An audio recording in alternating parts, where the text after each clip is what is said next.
travel to a faraway jungle to find the source, each having their own reasons. Welcome to the Tomb of Annihilation.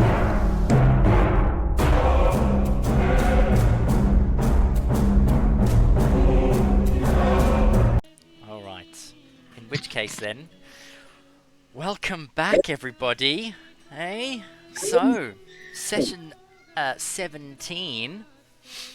A quick recap then. In our last session, fortunes favoured our party, encountered the bridge at Ataz Muhaha, a 120-foot long bridge spanning a gorge 100 feet above the River Olong. Following Azaka across the bridge to the broken gap near the end, Lunan activated the bridge's guardian by incorrectly tracing the maze. Lunan got pummeled while Dusted Coal leapt onto the statue and carved out its eyes. Great big rubies, one of which fell off the bridge and into the river 100 feet below. Ponty rushed to Lunan's aid, healing him back to health, only to be knocked unconscious by the guardian in return. Quick thinking action by Lunan managed to revive poor Ponty, and tied a rope around himself as Vargo and Azaka leapt across the gap to help tie it off. Lunan tried but then fell, but was saved by the rope and became entangled under the bridge in the hanging vines, slowly beset upon by the baboons that have taken residence there. Velrus tried to follow but missed the jump and began to fall to his death. Only the quick reactions from Vargo saved his life by casting Featherfall. Yarlena grabbed the unconscious Ponty and also tried to leap the gap, only to be saved by Vargo as well, as she too began to fall to her death. All the while, Dusted was distracting the statue and then ran and pirouetted over the gap with ease. By then, Velrus had landed safely on the ground at the bottom of the gorge and let loose some fireballs which scared the baboons away, and Lunan was pulled to safety. The party then made it to the river and you sped your way towards Kir Sabal, attempting to outrun the assassins chasing you, still unaware of who sent them. But your troubles were far from over. Over the next 3 days you encountered a furious storm that nearly swept you away. You were almost capsized by a horde of zombies under the water trying to grab your canoe as you passed, and you barely managed to escape 2 giant crocodiles chasing you for miles downriver. Again, Vargo saved the day, causing the crocodiles to fall asleep during the chase. But with each miserable turn of the wheel, you grew stronger as a party. Ponty stepped up and found some gusto as he charged into combat to save Lunan. Lunan proved himself by bringing Ponty back from near death and ensuring the party used ropes in attempting to leap over the gap. Dusted performed feats of heroics, distracting the statue enough so that the party could escape. And Yarlena, knowing she wasn't strong enough to leap the bridge with Ponty, sacrificed herself to try anyway.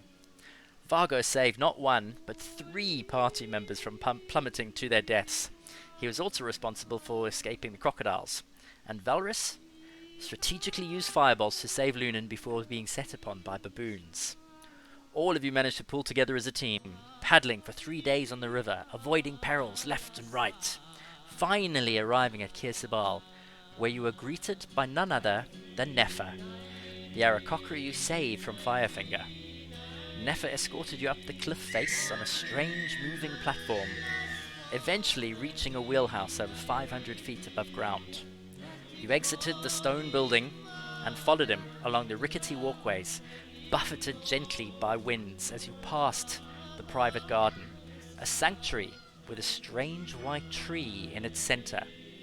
And you all watched as Velrus slowly moved towards the tree and, as if greeting an old friend, gently placed his hand on the tree. Light began to grow from his hand, the air around his hand, and the tree beginning to shimmer with little fairy lights, charged with some sort of fey magic. And then you watched as his hand slowly began to disappear into the tree. And this is where we pick up, standing on a wooden platform in front of a garden, watching Velrus in astonishment. Velrus, when we last left off, I asked you to make a wisdom throw and you rolled a dirty 20. So, with that in mind,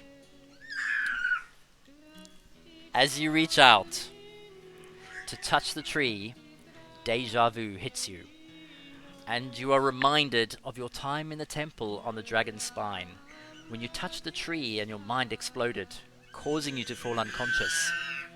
This time, however, when the tidal wave of energy hits your psyche, you stand firm. The fog in your mind slowly begins to clear, and you can feel the sickness that has plagued your body since slowly beginning to disappear. As you watch your hand slowly begin to enter the tree, the space inside growing to make room for your hand. Let me just pause there. Gazing forward at that spot, you can see something beyond within the tree. You concentrate on it, and the view grows from a tiny hole in front of you, all of a sudden to all around you, as if you've put your head in through the hole. Rays of light stream in from above, illuminating parts of your vision and beyond. You can make out small stone benches surrounding you, and just behind those a stone railing. The ground is stone tiled and covered in dirt and vines. Hardly any disturbance at all, except for a trail of footprints leading towards and away from you. You notice pillars, also covered in vines, and as you look up you can see an open roof where the sunlight is streaming in. The chamber looks familiar, and then realization dawns on you, and you recognize it as a temple from Dragonstone. I need you to roll a concentration check with disadvantage, please. Oh no. Concentration. Yeah. Is that just a constitution saving? With a DC Alright. of 10.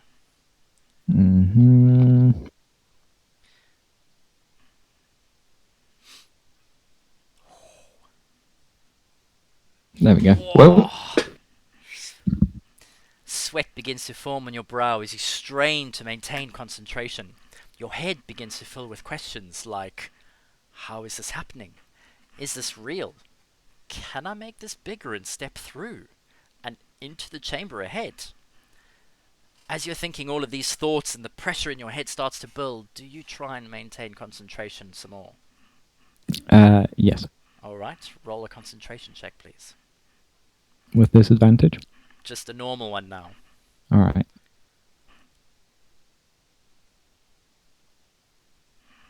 The strain appears to be getting worse as you begin to get visions of the other trees that you've seen in your dreams at night. One in an icy wasteland, another in a beautiful garden. In the distance you can see dragons circling another tree. Your mind begins to sway along with your body as you strain to maintain the concentration, trying to make clear thoughts of these images.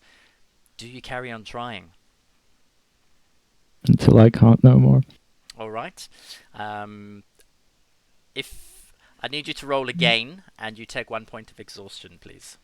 Alright. Alright, an 11. So, as you begin to see, you can see a city in the jungle. The city looks familiar, but from above you can see the tree in a church. It's a church in Port Nyanzaru that you haven't visited yet. And it becomes clear that there is a tree sitting in the port somewhere. I need you to roll another concentration check, please. And this time, I believe you have disadvantage with 1 point of exhaustion. Yeah. Not yet. At the third one. For checks, well, mind you, he rolled a 15 and a 16. You manage to notice some of the other trees as well. Another one sitting in a field of lava. The tree appears to be burnt, crisped and black, no longer white and healthy.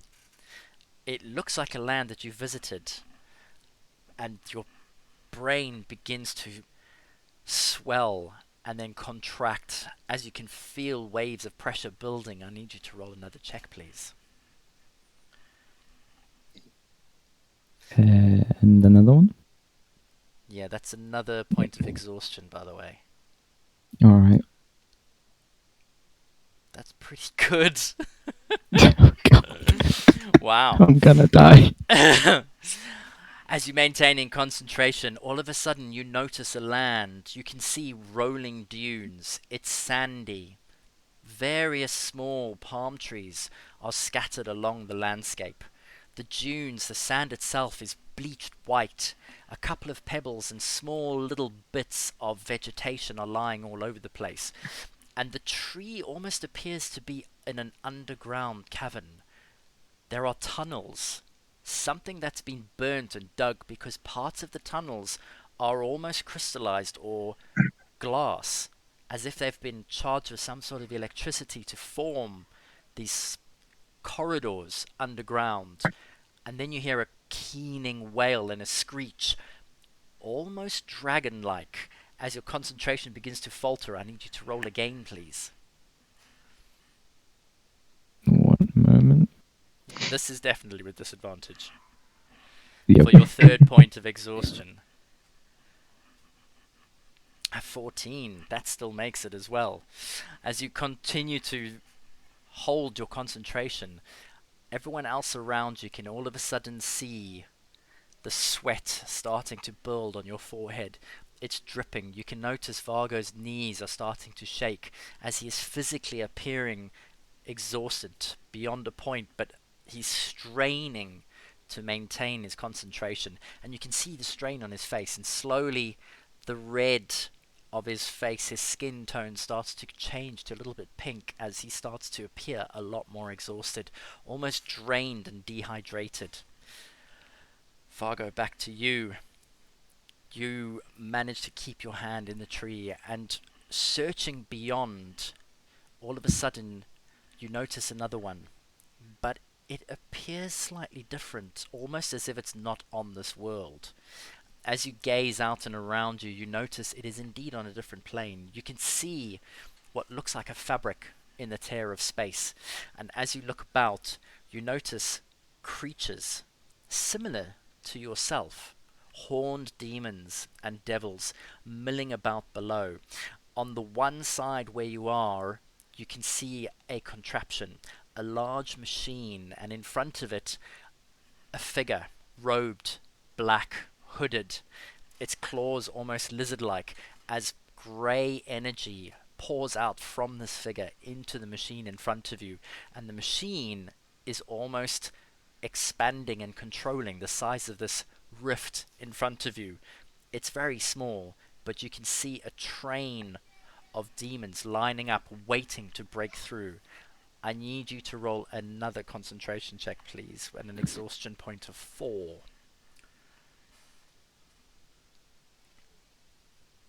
Sorry, could I just ask something? Yeah. I I just need to know, the Greyhound demon, was it machine or was it that one that was manipulating it? Sorry, I'm taking notes here. You'll have to ask Valrus if he manages to live past this. I was just gonna say that. How is he looking at the moment? Pretty bad. Roll a perception or investigation with advantage for me. Yeah, I guess that my question will be perception or investigation. You say? Yeah, either one. Yeah, at this point, I would say, how long has this take? It has been a minute, seconds. We're talking a matter of seconds. We're talking like 3 seconds each time he's rolling. These are All right, so this is fast. All right. Yeah, so this is All about right. 15. You're on 4, so this is about 12, 15 seconds. You all of a sudden just notice he's got his hand stuck in the tree, and he's visibly now shivering, almost as if Yeah. All right. he's stuck in this position. Go ahead and roll with advantage. Yeah, so natural 20 and I'm rolling to myself. That- Do I send you a capture? Sorry. I was taking notes. All right. I will send you a. Yeah. Yeah. There.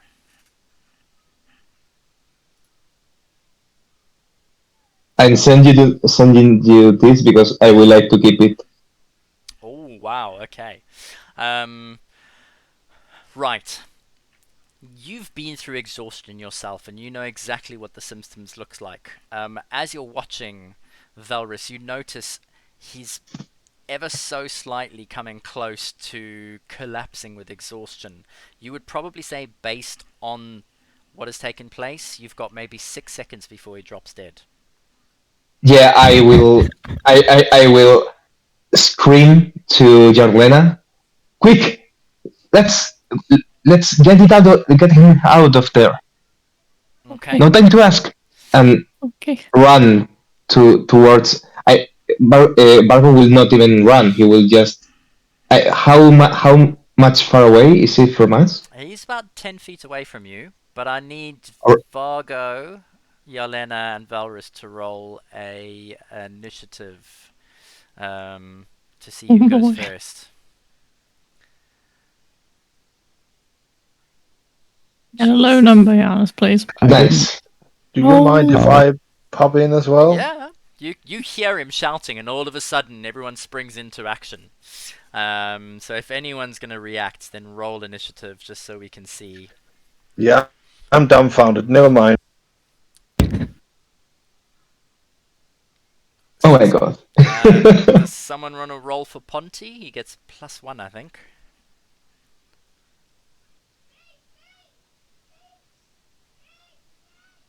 13 for Ponty. Alright, so I think from our initiative rolls we can see tonight we've got Valrus who's rolling amazingly well. Yep. Yelena's doing quite good. Vargo is off the charts as well. So, Vargo, you first. You shout this out and you realize something is going on. Alright.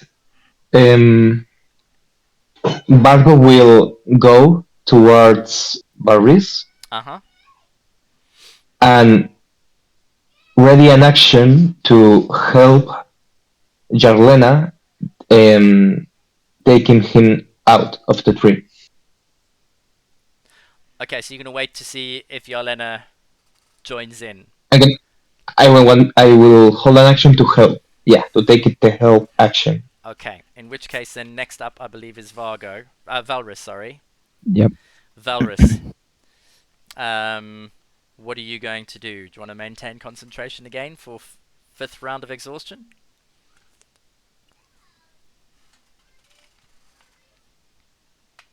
Fifth round. What is fifth round? That's like passing out. Or no, that was like no movement. Maybe that was fourth. Let me have a quick look. See. It's bad. It's really bad. Yeah. It's what I know. Oh boy, we're gonna. Speed reduced to half. Your hit point maximum is already halved. Mhm. Yeah, so it's speed reduced to naught. 6 is death.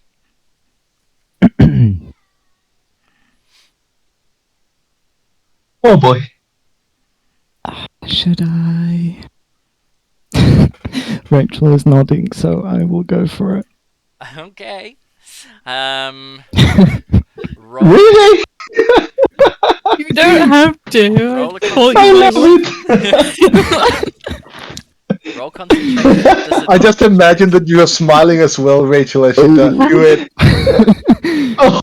Yep. Oh no. There Okay. we go. His I line. finally failed it. Vargo, you go running up, and you're like, "Oh, what do you shout out?" I scream for the party to go take him out of the tree.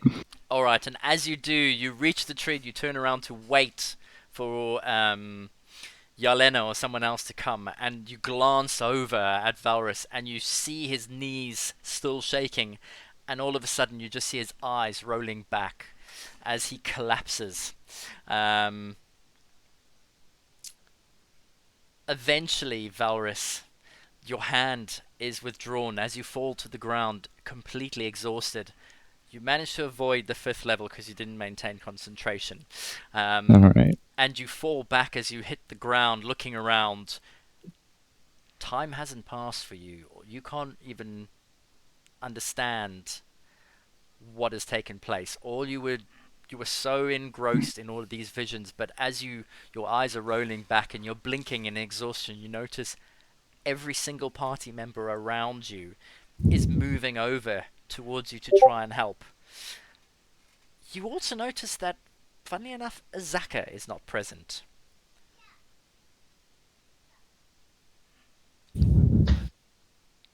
But did she come up with us to Kir Sabal? She did not. All right. You recall back, and no, she did not climb on. She stood frozen, staring up at the height, and didn't move as you all climbed onto the platform and made your way to the top. Mhm. No, I presume that's just from the fear of heights. Presumably. How is yeah? Mhm. How is Barris looking at the moment? Valrus is on the ground. He is slightly shaken. He looks drained. His color, he's gone from a lovely rosy red to a dying shade of pink. Slightly graying around the eyes. He desperately looks like he is in need of liquids, vitamins, sleep, etc. Obviously, his hit point maximum is halved, his speed is halved, and he gets disadvantage on everything that he rolls until he's back to normal. So he looks like he's completely exhausted.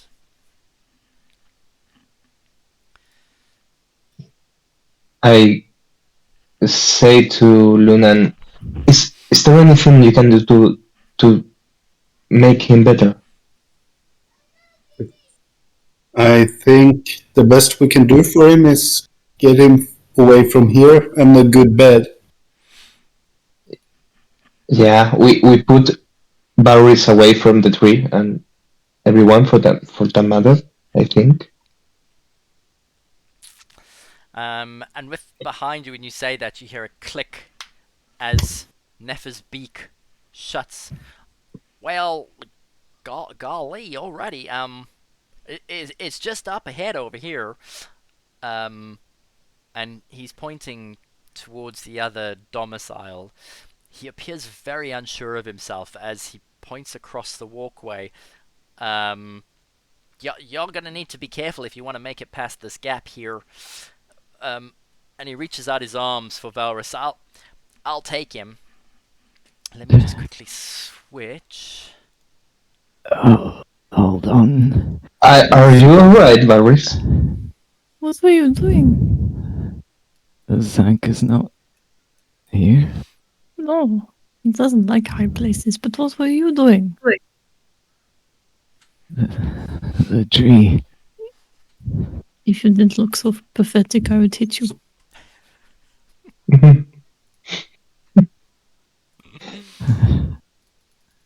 Oh boy. I What? need a rest. You look like you need a rest. Don't do that again. As you cast around, if you look on the map that I've shown you, our boy Nefer points to the first domicile that you've come across just after the tree. Mm-hmm. I'll fly him over the gap if you want to give him to me. You're right there, little man. Barbo will quickly cast detect magic, not as a ritual but as a spell, and look at the tree. So, yeah, the tree definitely appears to be magical as you cast it. It gives off a faint aura. It's almost natural magic, as if you were looking at something from the Fae, so you can't determine whether it's of a specific school. But the tree itself, there's definitely something Fae magic about it. Noticing that, I feel like Barbo will talk to Yarlena about it. Mm-hmm. Yarlena, do you know something about this? The tree is emanating magic from the fairy realm, I will say. Does she know anything? Roll If she does, it's probably very little. roll a history check for me. Oh, history. Or religion, whichever one's Oh. better for you. I know the name of these, don't I? Can I, like, blurt it out when... Mate, you're role playing, not me. I don't know how to pronounce it. So Right. Valrus wouldn't really, but so Try. I sunk trees. What's a tree? I sunk. Where so? I'll give you advantage on your history check, Yelena.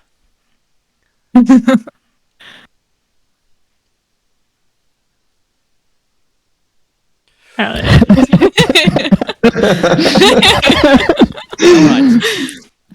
A 10 is an easy difficulty. From what you've seen Should of have the rolled a tree, religion. what's your religion? +1. Okay. But it's alright. I mean, you passed the easy part. So from what you Yeah. can see of the tree, and that he says Fae, you know that there are fairy tale stories growing up as a child about trees that have got a connection to the world. Everything in the Fey realm is connected somehow, you know, whether it's below ground or above. And there are some that know how to use these connections and pass through them, even teleport through them. There are some, particularly elves, who know how to harness this power and use it to their advantage. But these are ancient myths, passages or gateways from special trees which were planted in various areas. With a 10, that's about all that you know. Yeah, I feel like that works for her anyway. Okay. As she's talking, she will lift up Varys, even, and start handing him over to their Aarakocra friend.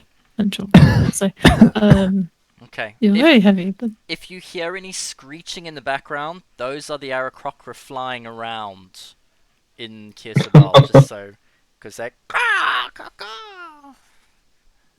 carry Alright. on. Carry on. My son thinks he's a bird at the moment.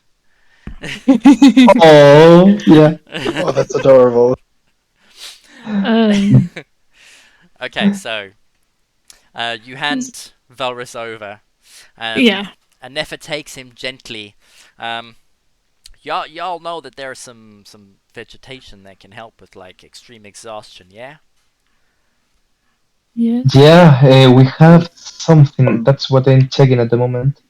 I actually gave some to you in a tea, but I'm fresh out of herbs. Yeah. If only we all had a little bit of herb, you know? Makes you feel good. Well, never mind. Y'all be careful, because there are a couple of handholds to help you across the gap. And he points to the edge of the walkway where there's a 10-foot gap, and you can see jutting out from the wall are a couple of stones which look like handholds, if you can call them that. And with Valrus in hand, he leaps over the gap, gives a big flap of his wings, and easily lands on the other side in front of the doorway to the first dwelling. Turns around, he's like, "Y'all are in here, by the way." And instead of stepping in through the doorway, he looks up, and you can see above is a big window.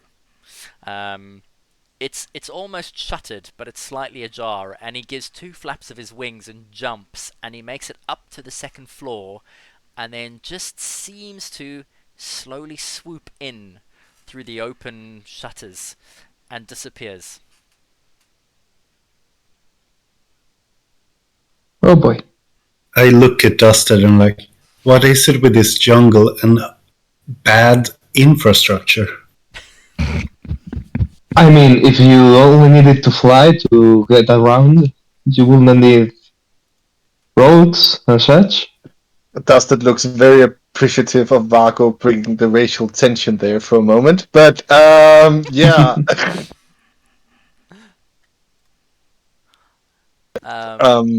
Dustin is gonna walk over to the handrails and begin to try and make his way over. Okay, they look quite simple. As you go over, you need a DC 8, either athletics or acrobatics, to cross. Are we on the map. Could you please use a marker to know where we are at the moment? Yeah, I will.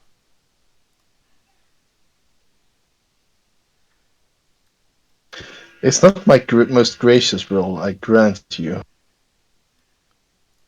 Holy moly, you are good in acrobatics. Where is?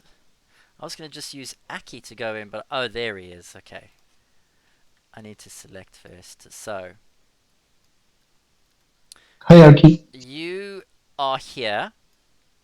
There's the gap, and the gap comes up to there. So that's where it connects. All right. If I just draw.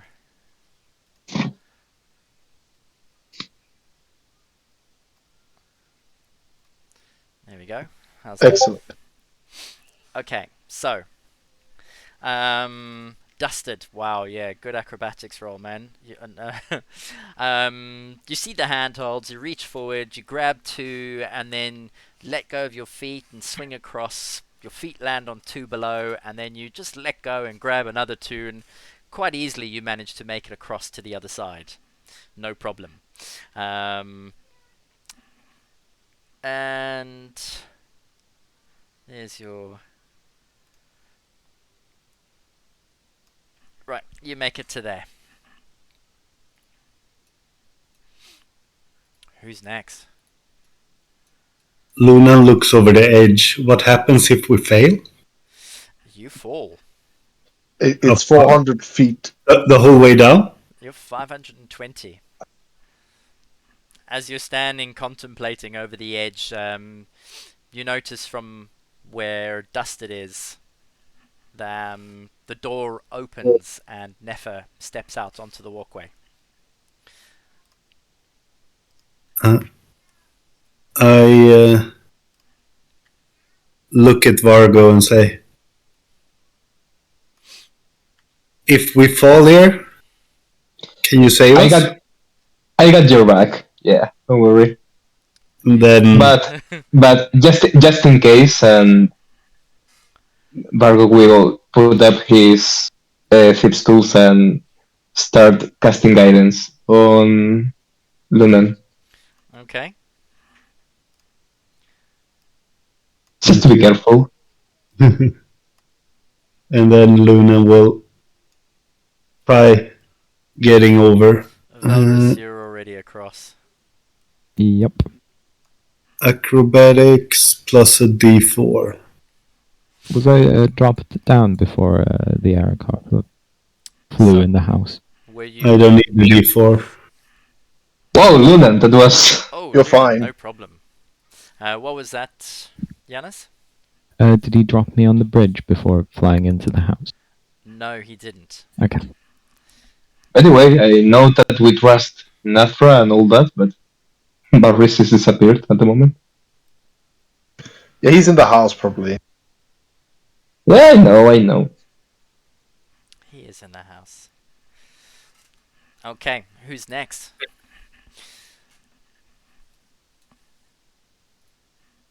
Do you want to go, or shall I go? I'll go. Yeah. Good luck. Good luck. Good luck, and I will guide her as well. Uh-huh. Thank you. Acrobatics, right? A good thing. Or athletics. Ooh, good with the guidance. Roll well. Oh my god. I'm very bad today. Oh, it's a d4, not the It's advantage. a d4. Oh, a d4. Oh, I thought it was like a advantage thingy. My bad. No. So you need 1 to 2, and you draw. Oh, and a 4. She makes it. As she manages to grab on the handrails, one of her hands slips. She rights herself and then just manages to make it across to the other side. Yeah, you see as Fargo gets almost ready to cast Featherfall, but just in time sees that you make it and she lets out a sigh of relief. Alright. Nefer then takes flight and he hovers over. He's like, well, go on, y'all. I can carry you if you drop. Vargo takes a look at Arky, and as the owl looks at him back, Vargo says, "Don't look at me like that. You have it easy." And she nods he tilts his head and goes to the other side. And all right, Vargo cast guidance on himself and tries it. Let's see. Yeah. Ooh, nice one. Alright, you make it across, no problem. And you look at Ponty, and he's like, okay. Who wants to roll for Ponty? Don't worry, Ponty. I got your back. I'll do it. He gets 0 for strength and for dex, so he gets no additions for anything. It's a straight roll. So yeah. Oh. And you see poor Ponty, the skinny little guy, as he grabs one of the handholds and his hand just slips, and he drops. Almost like a marionette when you've cut its strings, its sort of limbs just go slack. And as Ponty slowly starts to fall, But you're watching, and Nefer tucks his wings in behind, and he just darts down. Ponty maybe drops about 10 feet before Nefer manages to get to him. Grab him, and he's like, wow, golly, you're sure light. You sure you're like, an adventurer? And he manages to fly him all the way back up, and he's like, well, at least we know you won't be going anywhere too fast. Okay, right. And he lands on the walkway. So, this is y'all. Settle in for a spell. Feel free to have a walk about. Maybe get some rest. Your friend is upstairs. There's some food and some drink inside. When y'all are ready, the bathing chamber at the top end of this walkway. You'll need cleansing before you dine with teacher this evening. Fresh clothes are laid out for you inside, and I'll come and escort you to the dining hall when it's time. alrighty, Nefra, have you maybe heard of any royalty living up here in Kir Sabal? Well, we're all royalty when you're an Arakocra, king of the skies and all, but I think I get your meaning. Like I said, teacher is the one who's going to be answering all your questions tonight. I managed to arrange an audience for y'all, given what you've done for me in the past, so take your time, unwind, and this evening you'll get all your answers that you're looking for.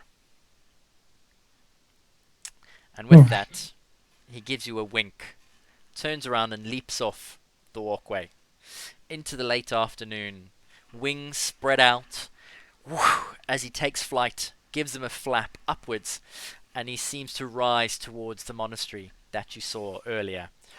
Gives you a little wave as he looks down, and then looks up, and he's gone.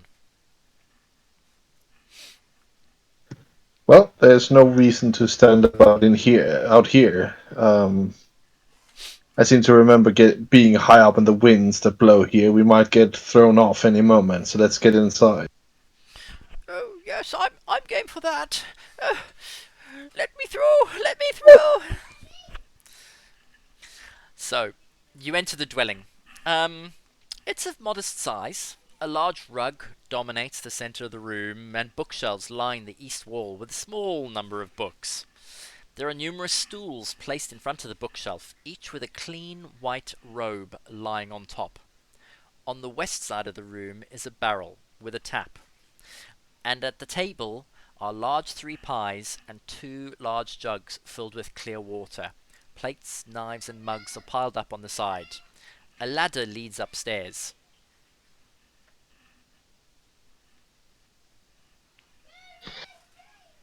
Should we take a look at Barry's? Probably should. You're gonna head upstairs?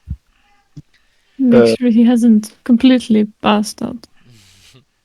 I think it would be good if he's passed out. But yeah, it's good to check on him. Only slightly, not completely. I have a bone to pick with the idiot. taking Climbing. a Go on. taking a quick look, glance at the books, DM. Do Mm-hmm. they seem? What do they seem to be about? Roll perception or investigation for me as you Sure. glance. Oh, okay. So your glance takes in quite a lot, actually. Almost all of the books are written in common. There's one or two in Elvish, but they all look worn. Some of them are. They look to be the history of Chult and various stories around the land and legends. Others are about gods. Some are tales of adventurers who found fame and fortune. There's nothing too specific, but if you took the time to read some of the history books, you would find it useful for your history checks when you ask me a specific question. All right. But you do get the And feeling that most of these books have been handled quite regularly. Are you gonna? You're investigating, so you're gonna flick through a couple of them. not yet, but I will Okay. do it tonight before we sleep. Okay.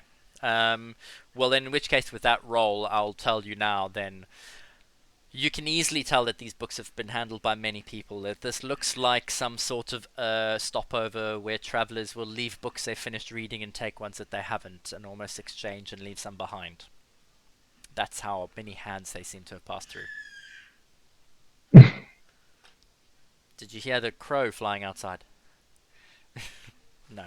Yep. Okay. Climbing the ladder, you pop your head through to the upstairs area, and you can find that there is bedding laid out. There's a few blanket rolls for sleeping. Valrus, yeah, Valrus, not Vargo. Valrus is laid out in one of them, shivering, almost curled up into a ball, trying to keep his eyes open and awake. You notice a little ledge jutting out of a large window. It's almost an opening. There's no glass, but there are wooden shutters that close, just to keep the breeze and the gales out. As you gaze over, you can see the valley far below you. You'd probably say you're about 500 feet above the ground below. Um, and as you were looking at the structures from the outside, you can see that these windows are on all of the buildings around here. Aarakocra come and go through them quite regularly.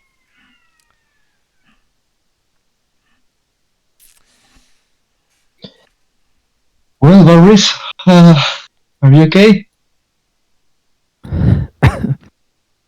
I'll be fine. I just need a bit of time. Why did Lunan, you want to? Oh, go on.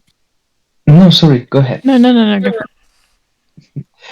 Lunanis, do you happen to recognize what happens to him? He seems exhausted, but it is normal exhaustion, or what is it? I would like to just medically investigate him and see if I can tell if there's anything else wrong than just exhaustion. Okay, sure. Roll medicine for us.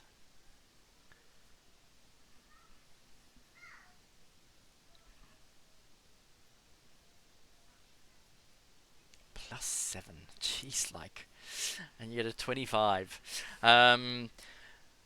He's exhausted to quite an extreme state. It does look like the best remedy for him is going to be rest and recuperation. He might take 4 days to get back to his normal self, unless you can find some more herbs or concoction to cure his exhaustion faster.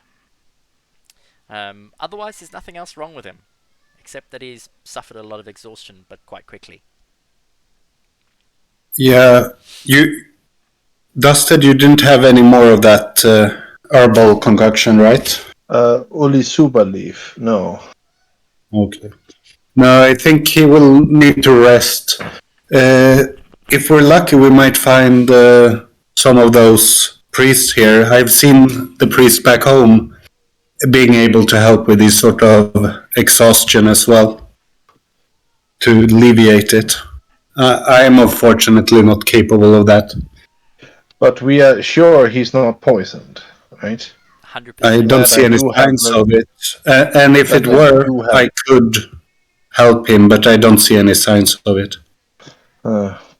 Will he be able to recover normally without any external help? Sure, in a few days, maybe 4.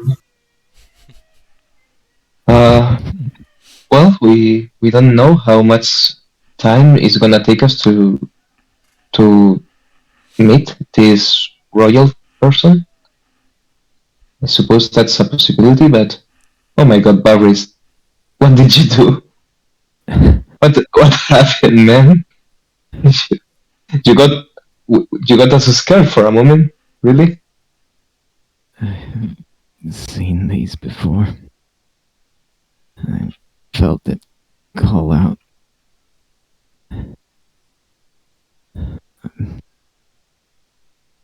Are you telling us that you did this before, almost died, and tried again? No, I couldn't hold on to the connection last time. I passed out, woke up. I don't know how much later. I saw that place this time as well.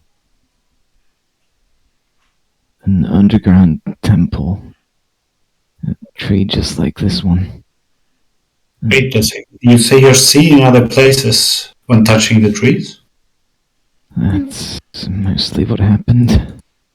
Apparently, if you're good at using them, I think you can teleport through the tree. Yes. I had visions of this. Oh. I am not sure how one would do it. I know how to get back to a tree you've already visited. If you cut off a branch when they're green and let it dry, snapping it will bring you back where it was taken. I did not know that. But still, should not be touching such glowy things. They could be bad. They could kill you. This one almost did kill you. I feel like I saw something important, though. Good important or bad important? A rift It sounds with creatures not unlike myself. okay. Maybe that A is hooded not so figure bad. and a machine of some sort. It seemed like they were ready to go through at any moment. In a good way or a bad way? Are they like you? Nice? Or no? They haven't been in this world, I suspect, so. Not like me. Oh. I see.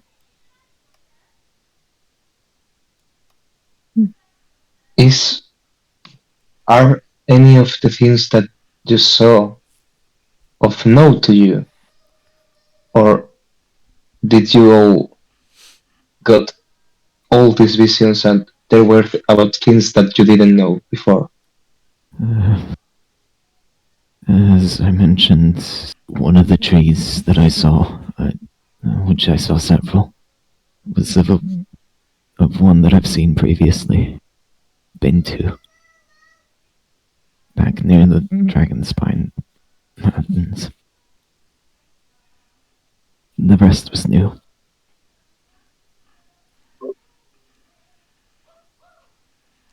right? And is this something that happens to you only, or anyone that touches the tree will experience the same things that you? Well, only one way to find out. Don't even dare. I agree with the cat. Nobody else is touching that tree. Aren't you at least a little curious? But are you not interested in this, Jarlena? A connection to your own people, your own plane, your own is the Yes, possibilities. So it is Faye? yes, it is. Well, this is very old. Way, way older than anything else that I know. But if it might kill somebody, then I'd rather err on the side of caution than play with something so old and unknown. I think it's worth exploring. Now It's never, think about it. never a bad idea to have the knowledge of what it can do. Sure, we might have to be careful. It may also be connected to the plague somehow. What do you mean? Who knows? We don't know Did the it- source. The death plague, yeah. I do. And you said that if you have a branch of it, you can teleport to it, or what did you say? Only if it's broken from the tree when it's green. Okay. DM, I feel like this might be two entirely separate things, but Mhm. nah, it's okay. Never mind. Well, you Yeah, it's okay. And this tree was completely white, right? Yeah. So were the others I saw. Do you guys think that this? Do you see any connection at all with the death curse and this phenomenon? And the reason I'm bringing it up is because that's when I felt like I got the symptoms.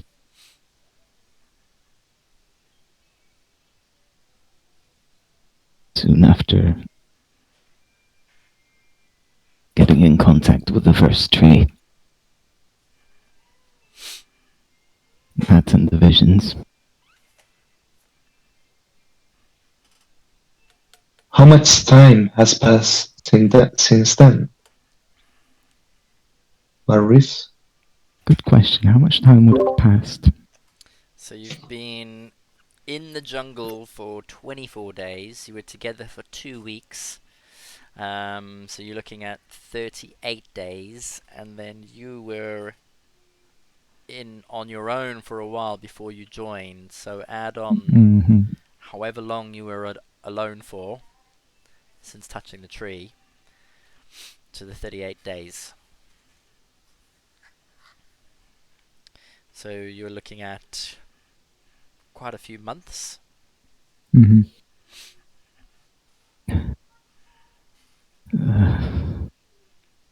Several months. I haven't kept track of the time. And you say that you saw people like yourselves, tieflings, in those visions. Yes. Do you have any relation to these people? Well, they're stories from long ago, yes.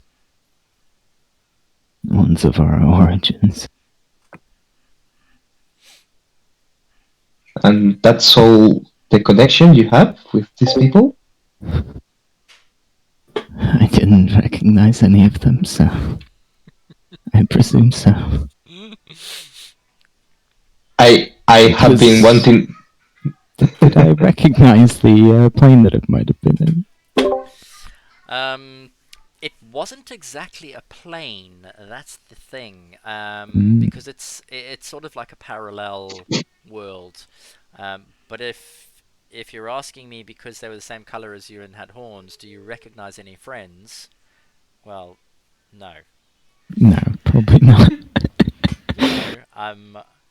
That's a racist question, isn't it? Just because we're red and we've got horns, we should know each other. But what it did look like to you was a demon army. Mm-hmm. Mm-hmm. Whether you choose to let them know that, that's up to you. Well, I kind of already did mention it. Hey, Janus. At the question that I did, I have always wanted to do this. Insight check. Go ahead. Well, I mean, This DM, do I believe him? I mean, Janus, do I believe you? Are you asking Yanis himself, or are you asking his character? Who we I am asking. I'm asking his character. I think he is more confused at the moment, if anything, so he's not like intentionally hiding anything. Dude, but let me roll. Let's see. Don't give everything away. I believe you. I believe you. I believe you completely. Yeah. Vargo, given the state that he's in and how fragile he looks, you have got no reason to doubt him at all. Yeah. Always wanted to do this. Yeah. All right. Gentlemen, with respect for your patience, your patient, maybe you should let him rest as well. And yeah, at that moment, Bargo realizes that he got carried a little bit. Yeah, yeah, you're right. Yeah, excuse me for a moment, and he's gonna go downstairs. Don't worry, I'm not going to the tree. I'm just gonna go down here reading books. I mean, let's be honest, you're the only one that, without consequence, can go look at the tree.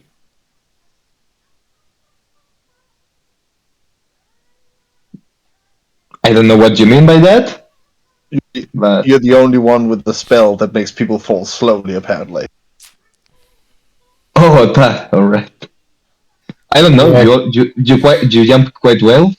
You should be all right without my help. Yeah, but that's no guarantee.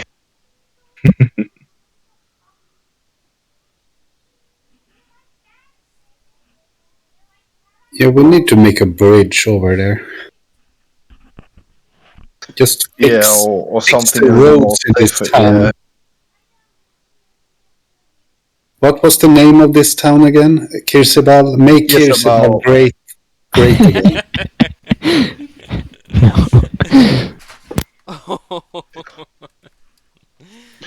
Well, is there anything you would like, Valdis? Something to drink? Something to eat?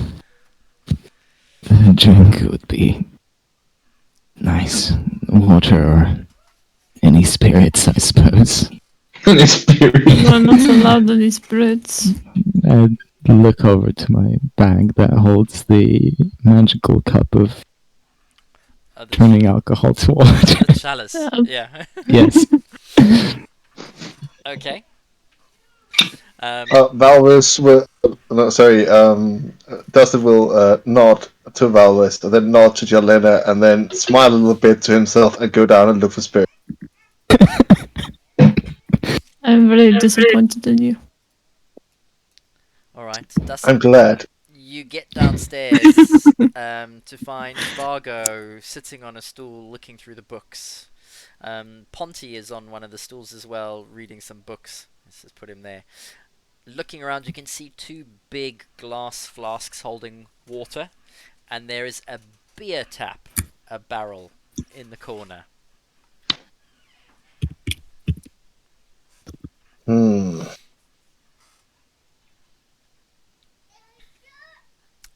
Lunan comes and joins you reading.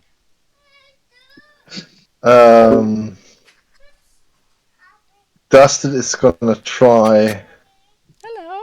and empty one of his water flasks. and then try to tap some of the beer onto it, trying to fool Jalena.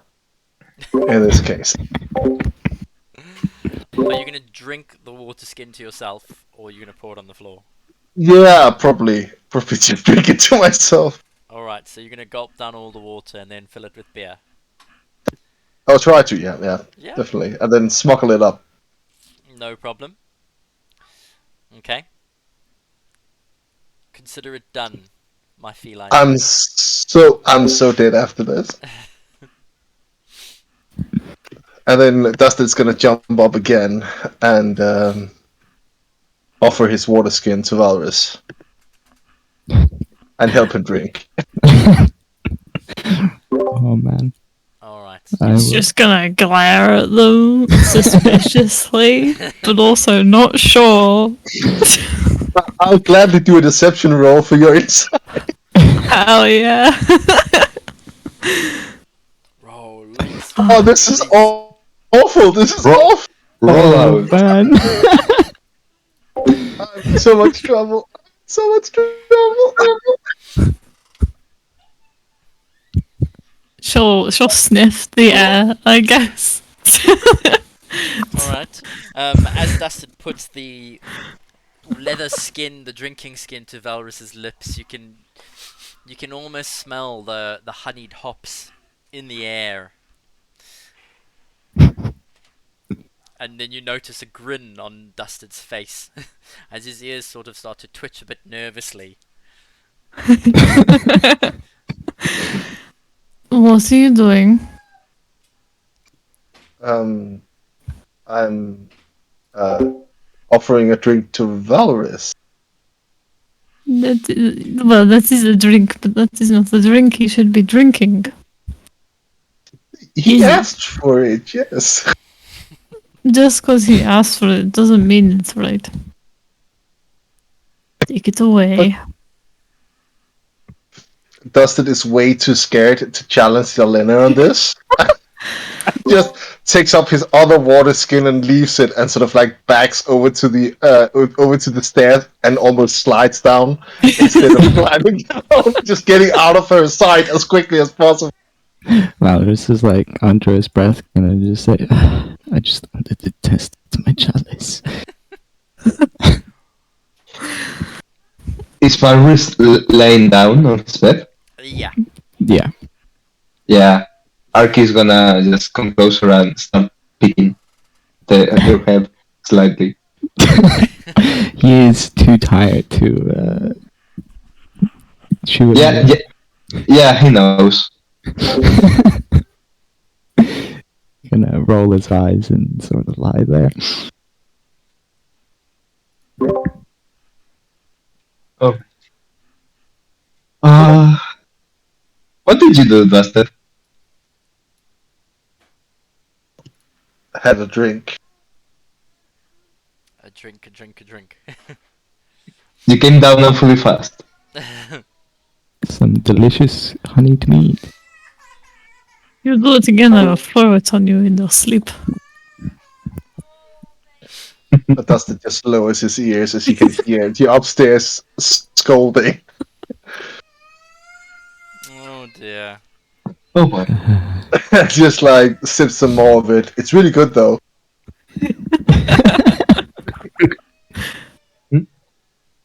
I see Tulunan and Ponti and say to them, if you see anything related to those three that Barry's talk about, or these three in particular, or even anything remotely related to the Fey realm, please tell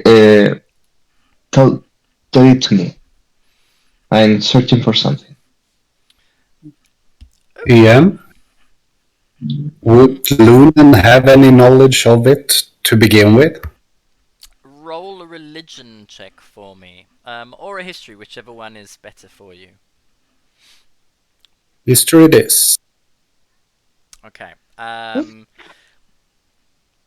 As a priest, there is an order of the tree that you've heard of. There is an ancient order. They were around. They were mainly founded by elves, from what far back you can tell. There used to be an abundance of priests that worshipped trees that formed a defensive line against demons and other creatures that came over from the other side. Ever since the rifts stopped forming, or they had them under control, the order almost died, sacrificing themselves to close a couple of these rifts. But we're talking 2,000 years ago. You've never heard of any trees that Yelena mentioned, or any branches that could be used, but you do remember that there was an order called the Osung, and I just heard ozone. Osung, yeah, and they worshipped trees. That was basically the center of life for them. But beyond that, I would say it's pretty old. It hasn't been around for a while, so pronounced Osung, yes. At least Do you that's how. realise that that's what I was trying to say as well? You did a good job. Don't worry. It was not easy. As an elf, you understand that there are a couple of crazy theories about certain places, things, abilities that have been lost in today's normal world, but connecting it to the Fae, yeah, there's a strong possibility that this order, these priests of the tree, could be aligned with the same. Whether or not you'll find a book in here is highly unlikely. Okay.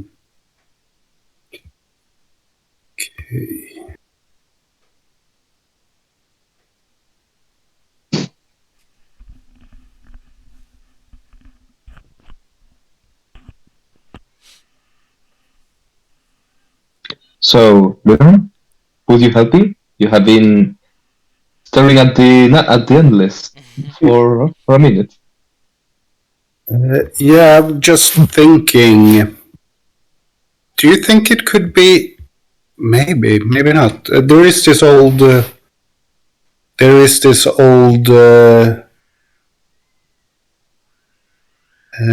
Order of priests, the Osong, that were worshipping or protecting trees, trying to protect the rifts against you said demons? Yeah. Demons and other beasts that would come through the rifts.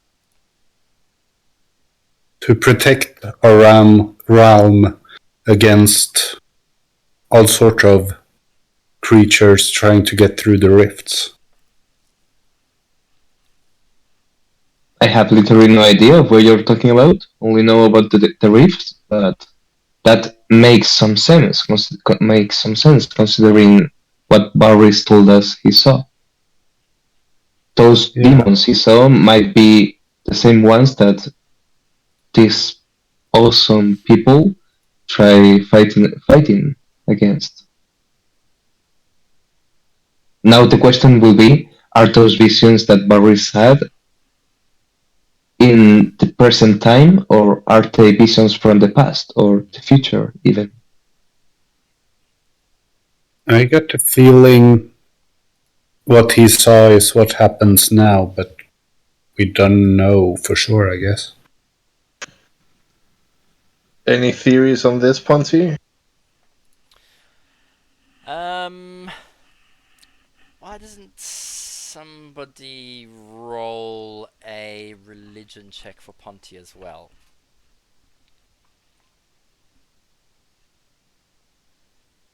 Or history, whichever. Actually, mind you, Alright. Ponty's So it's a 12 plus modifier. Yeah. Let me just double check what his modifiers are. He gets +5 for religion, so let's do religion then. So the 17. Well, you know, I'm I'm really a city boy at heart. The god that I worship is all about progression, and progression and civilization and society. All of this mumbo jumbo sounds quite ancient to me, really. We don't have any need for that. Magic drives us, We've got wonders of our own these days.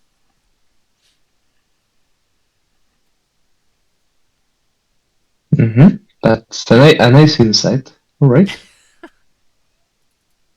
Thank you, Bunty. Okay. And do you guys want to visit Kir Sabal while we wait for? Well, what's the time right now at the moment? AM is it dusk or? Late afternoon.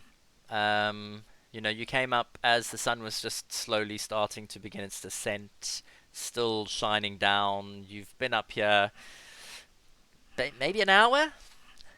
Time has passed. I mean, the whole ordeal with Valrus only lasted 30 seconds, and he's been resting maybe half an hour.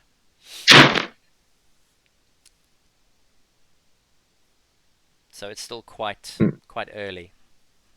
You've got, I would probably say, at least 3-4 hours to go until the sun dips. This high up, the sun sets a lot later because you can see past the tree line and more horizon, so it doesn't get that dark until like last minute. Mm-hmm. So, what do you guys want to do?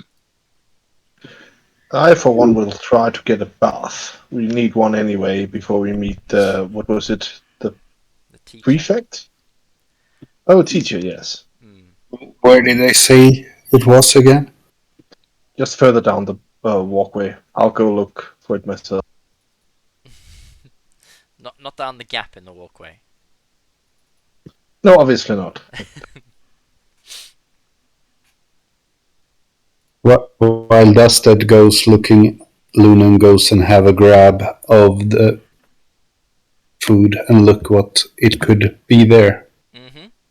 Okay, so they look like pies, baked goods, mainly fruit, very sweet pies. Things that would tend to last when baked for a while. Barco will keep reading and looking at the books in the library. It might be something there that is interesting. All right. To know Chult a little bit better. Cool. Ponty will stay with you. So, Yelena, what are you up to? She will probably also go for a bath. Okay. And spend most of her time just enjoying the bath. And Valrus? He is going to lie in bed, maybe at some point go downstairs and look at some of the books as well. Okay. Right then, Lunan, you're eating a snack as well and staying here reading. So let's say Dusted and Yarlena then. Where are you off to? Going to look for the baths. And as I understood, it was on the upper half of this section? Yeah, I think that was it. I don't know if we have to cross a gap for that. So you can come out of your dwelling and you can head east across the face of all these other doorways. There is a gap over there. Or you can return back to the tree and there's a couple of doorways below where you are. Go on. I believe at least Dusted believes that they were told that it was further up this way. So I will. So Duster will definitely search to the east of where he is rather than go down. Okay.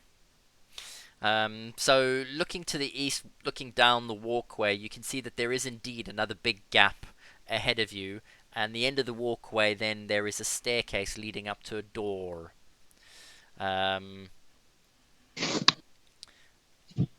the end of the walkway. But either side, you will have to jump a gap, whether you go down towards the tree or whether you go up past the other doorways towards the staircase. Yeah, I'm heading east, so I have to jump the gap. Okay. Yelena, where are you off to? Yeah, she'll follow after him, seeing as he seems like he remembers the way better than she does. I mean, never trust my character, yours, to have intelligence checks. You do know. Oh boy. It's a race. Okay. Jumping across the gaps. Do you want to use the handholds to get across, or are you just going to somersault over The the gap? handles. With the Just roll using the hand. I mean, no show off. He's still been scolded by Jelena. If he's following him right now, he's playing low profile, no high profile shit right now. just keeping it low. Okay, so just so you know, the walkway that you're walking on, the windows that you can see above you are the second story hanging above you, by the way. Yeah. So, you get to the gap and you manage to use the handholds and make your way across the gap, no problem at all. Do you carry on going? No, he's gonna stop there and then try to support Jelena if she falls short a little bit. Grab out for her or something. So Okay. not leaving you alone on this one, even if you're scolding him. I hope it goes well. Good luck.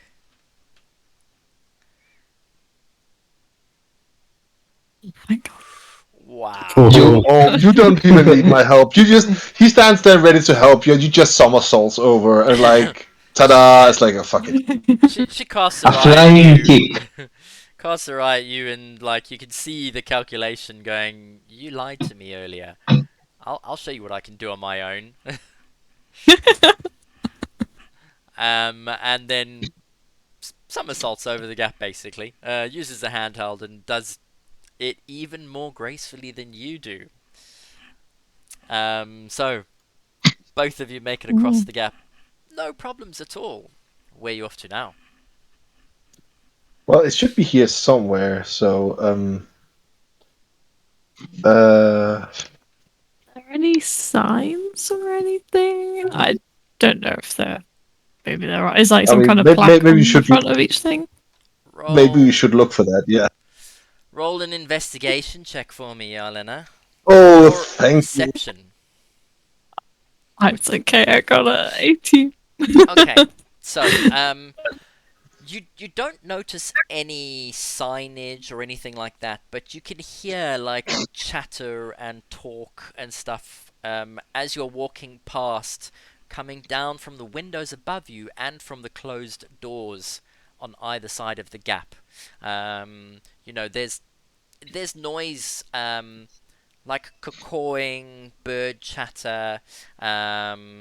It sounds like lots of birds all together in a group making a lot of like sound. And that is as you pass the door where you are, the both of you. You can pick it up quite clearly. It doesn't sound quiet at all. Do you carry on going? No, she'll point out the building. It sounds quite loud in there. Maybe that is the bathhouse, or there's just a lot of birds in one place. Could be. Well, there is no time like the present. I don't even know. Do I have a Cochrane knock? Dustin's a little bit flustered about his not knowing how to approach this respectfully. I guess we can knock and. Or you could try pushing the door first, and if it doesn't move, then it's probably okay. Yeah. Dustin will try to slowly grab the hand. Is it a handle or is it just a ring basically that you have to push? Good question. So none of these doors that you've passed have got handles on them. They look almost as if they're just push. Oh well, he's gonna push it open slowly. Okay. Have a look inside. Right. You slowly push the door open in front of you, and you notice that the room in front, the floor of this room is brightly colored with black and red tiles. As you enter on the side, immediately you're greeted by three large barrels, almost kegs. On the left hand side, on some shelves, you see baskets of fresh vegetables and fresh fruit. And opposite you, you can see a big tankard of what looks like wine, a basket of brown baked breads, and then some sort of purple root vegetable. As you look further down a little bit, you can actually make out that this room or this area appears to be a small kitchen or a bakery of some sort. Lots of sound is drifting down from above you, and inside here is actually empty. But as you look inside, you notice it is definitely a kitchen of some sort.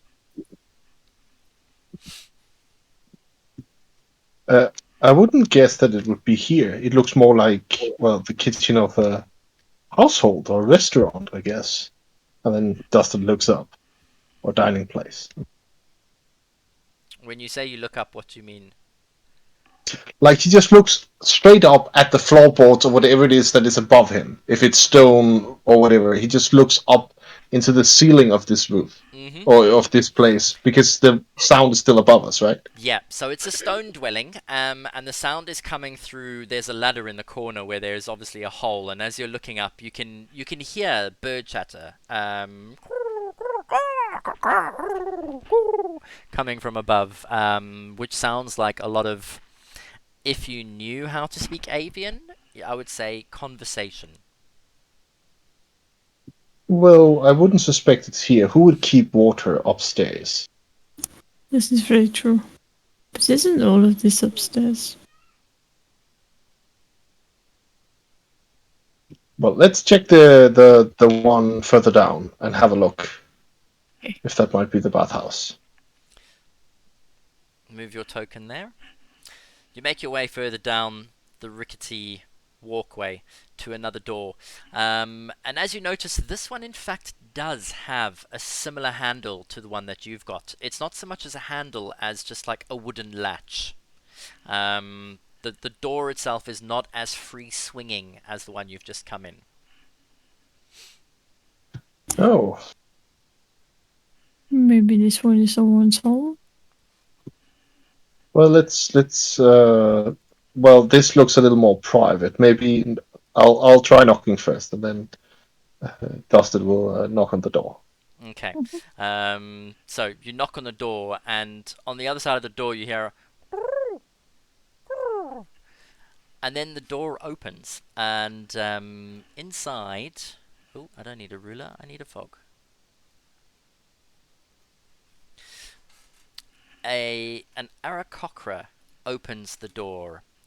And as you look inside, you can see, in fact, there is a small family of Aarakocra that are in here who are just sitting down to have a meal.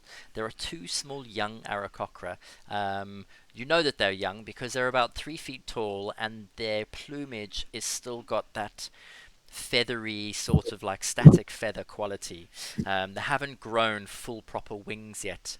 In fact, the family look like they have got beaks and plumage similar to your regular household pigeon. Whites and greys and whatnots. He looks at you as he opens the door and... I'm very sorry. We didn't mean to interrupt your dinner. He probably We are does. looking for the bathhouse. Forgive us. I We are a don't little know bit if he lost. understands. He looks at you and cocks his head on the side and Can she try a sign language? No, that's a bad idea. No. Dustin is gonna make like bath motions, like, and he's gonna not try sign language as much as what would you call it, like that game where you mimic something to illustrate something, like one word bath. okay, charades. Charades, charade, Okay, or whatever. Yeah. so you're gonna what are you gonna act out, Dusted? And can I get a performance check from you, please? Oh, he's gonna try to scrub under his arms. And Okay. realizing that it's Eric Cockcross he's talking to, he will make a shaking motion as if he had feathers afterwards. All right. Yep. So roll a performance check for me, please.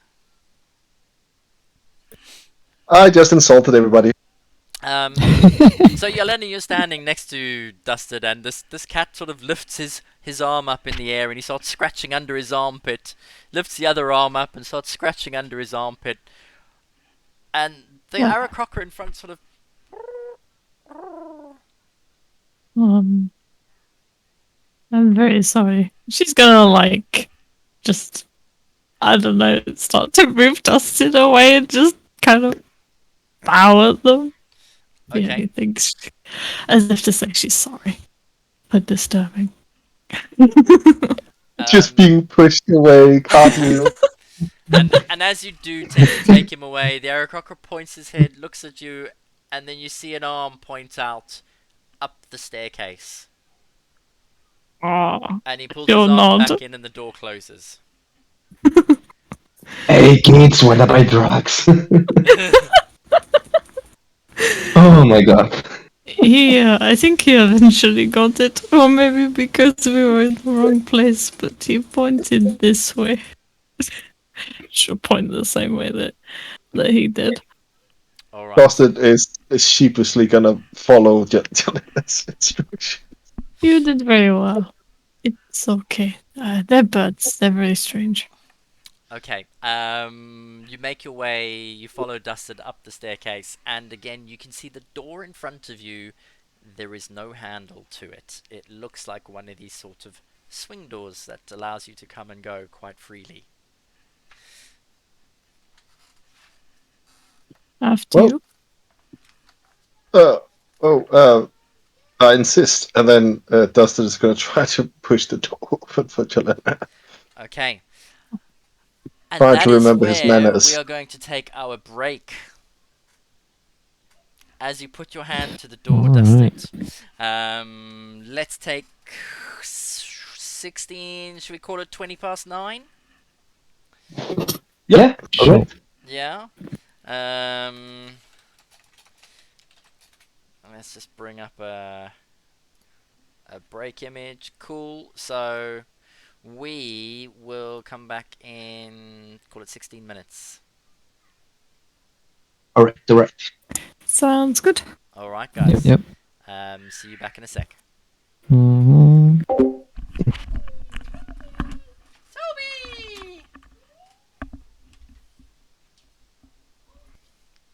Right. So welcome back, everybody. Where were we in the last one? So you guys had managed to get Valrus to safety after witnessing him being drained of any sort of energy and health at the tree. Did a little bit of searching for the bathing area. Eventually, Dusted and Yelena made their way to a doorway. Pushing on the door,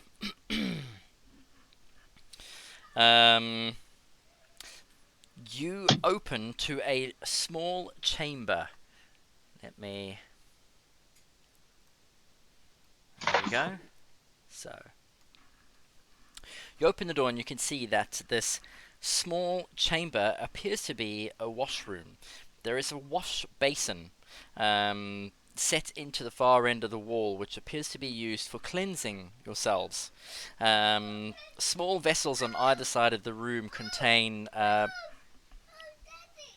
containers of salt, powdered chalk, and some sparkling dust, obviously used for cleansing. There is a ladder that leads up as well. There is a trapdoor at the top of the ladder which is currently closed.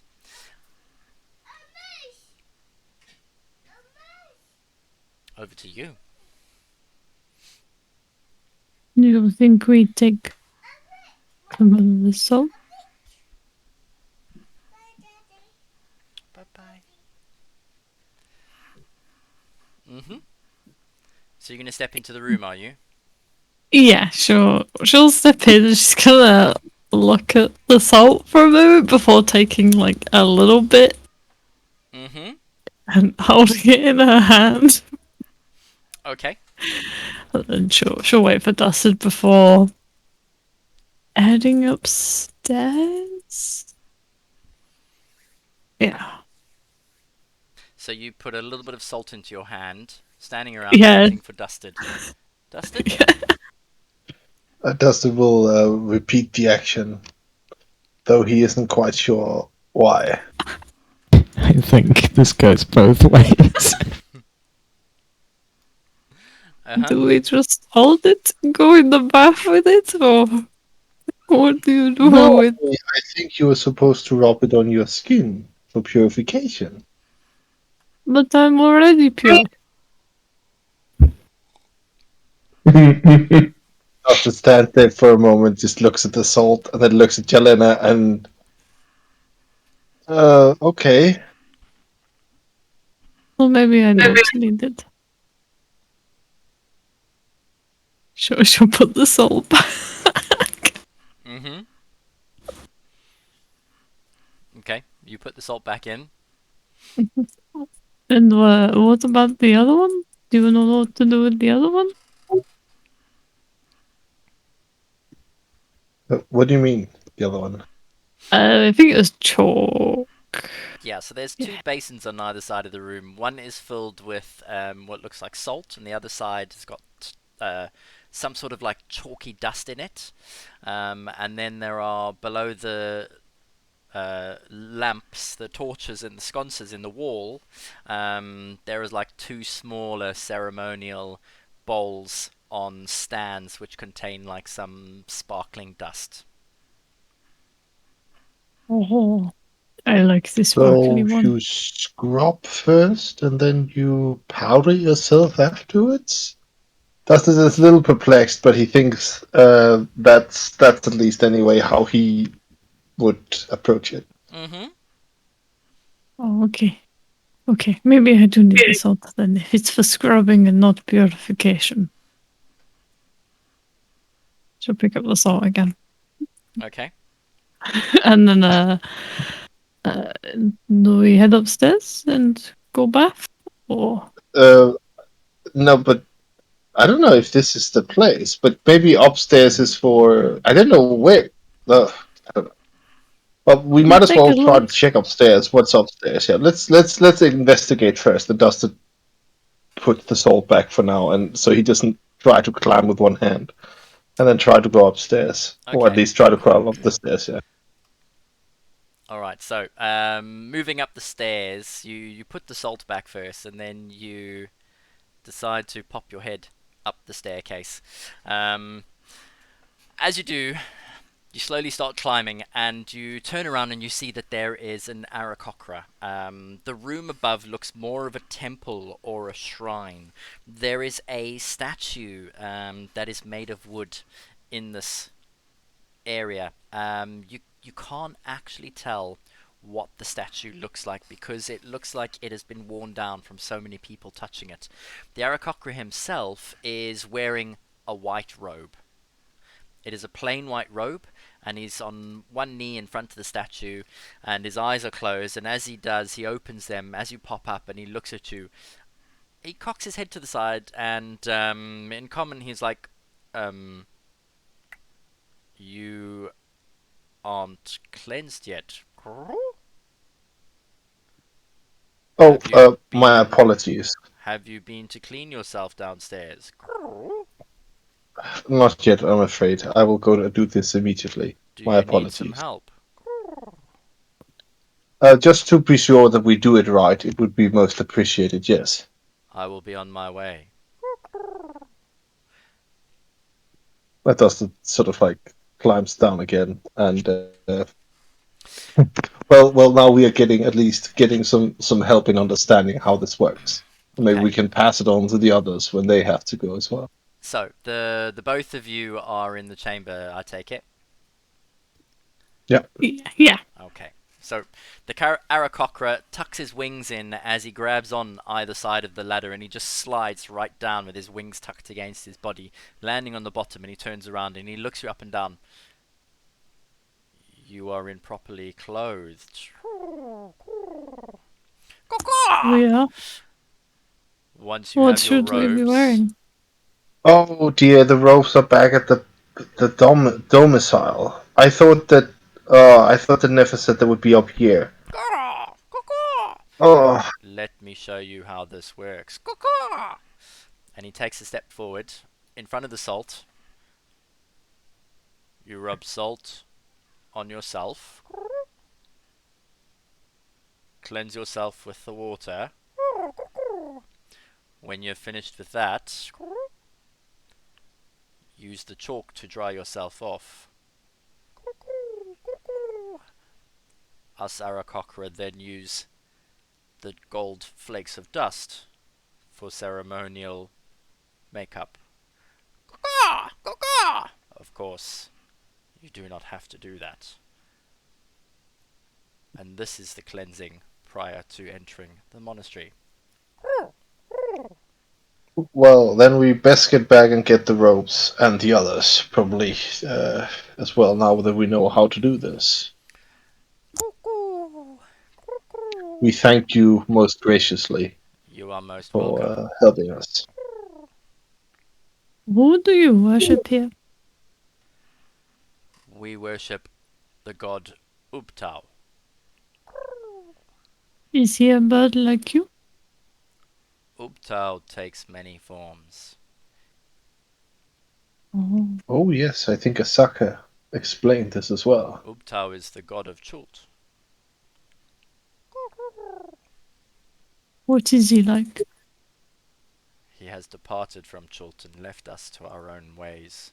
We pray one day he will return.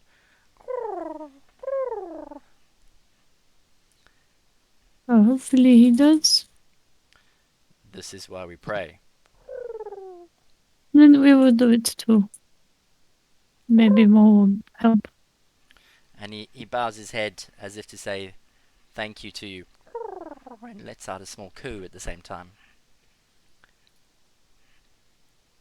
We will go get more people to come in. And the robes. Oh yes, Not forget the robes. and the ropes. Don't Does hesitate it? to ask if you need help.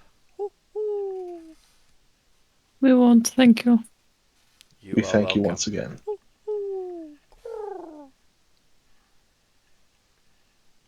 And he steps aside to let you pass. Yeah, Just yeah, a sort of- yeah. Oh god. Oh god, no, please. She'll just give him a little bow before leaving. Okay. And Duster will do the same. But yes. Or Alright, trying so to be good. you make your way out. Congratulations, you have found the cleansing chamber. Nestled away into the wall, with a shrine above. So, you head out. Are you going to go back? I mean, there's only one. We really have to get back there, don't we? To get the ropes, anyways. There's no reason in delaying that. Yeah, I think we'll head back and get the robes and get the others. Mm-hmm. Oh, I forgot about this. Oh yeah. I mean, both of you managed to clear it with like well over dirty 20. So I'm going to give you advantage on your next roll to get across. It's only fair. You've made it across once, so you understand the handholds and you know how to do it. Oh. Oh yeah, okay. Wow. Um, Duster doesn't want to get showed off this time. Oh no.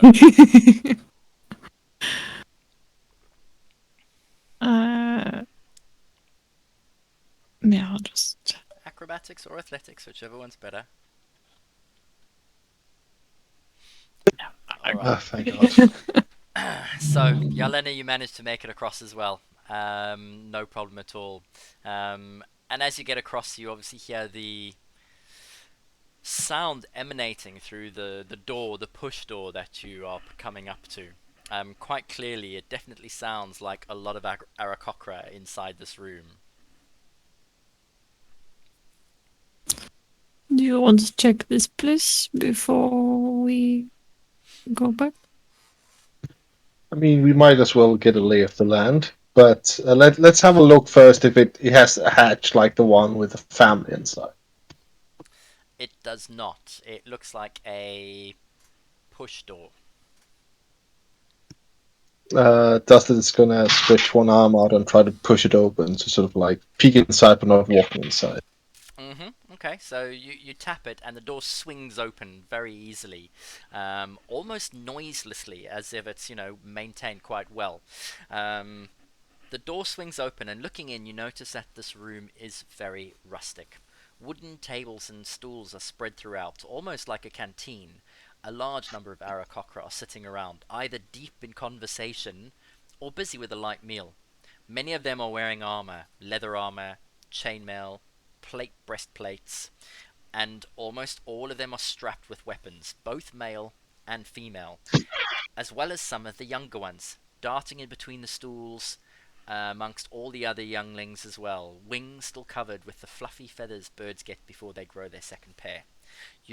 They notice you as you enter, cock their heads a little bit, nod, and then continue their avian conversations, almost ignoring you. Well, I would almost imagine this to be a a barracks or something. They have children in their barracks. Those are children, but they're armed to the teeth.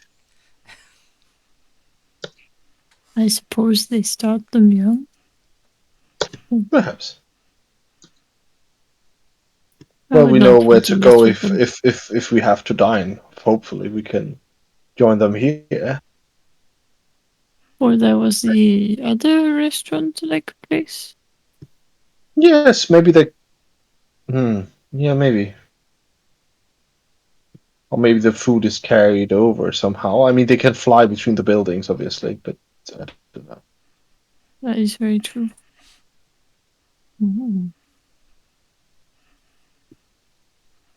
Maybe a little bit later when everybody. Yeah, Or tomorrow. we shouldn't challenge hospitality just yet. No. And sorry, just to let's go of the door, and then continues back to the domicile.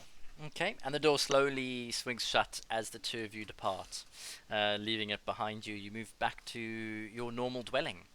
The door, grab the latch, open it, swing it open, and you notice Ponty, Lunan, and Vargo still busy reading. As you look around, you catch an eye of the folded robes sitting on many of the stools in the room. Oh, there they are. Does it just as to the ropes.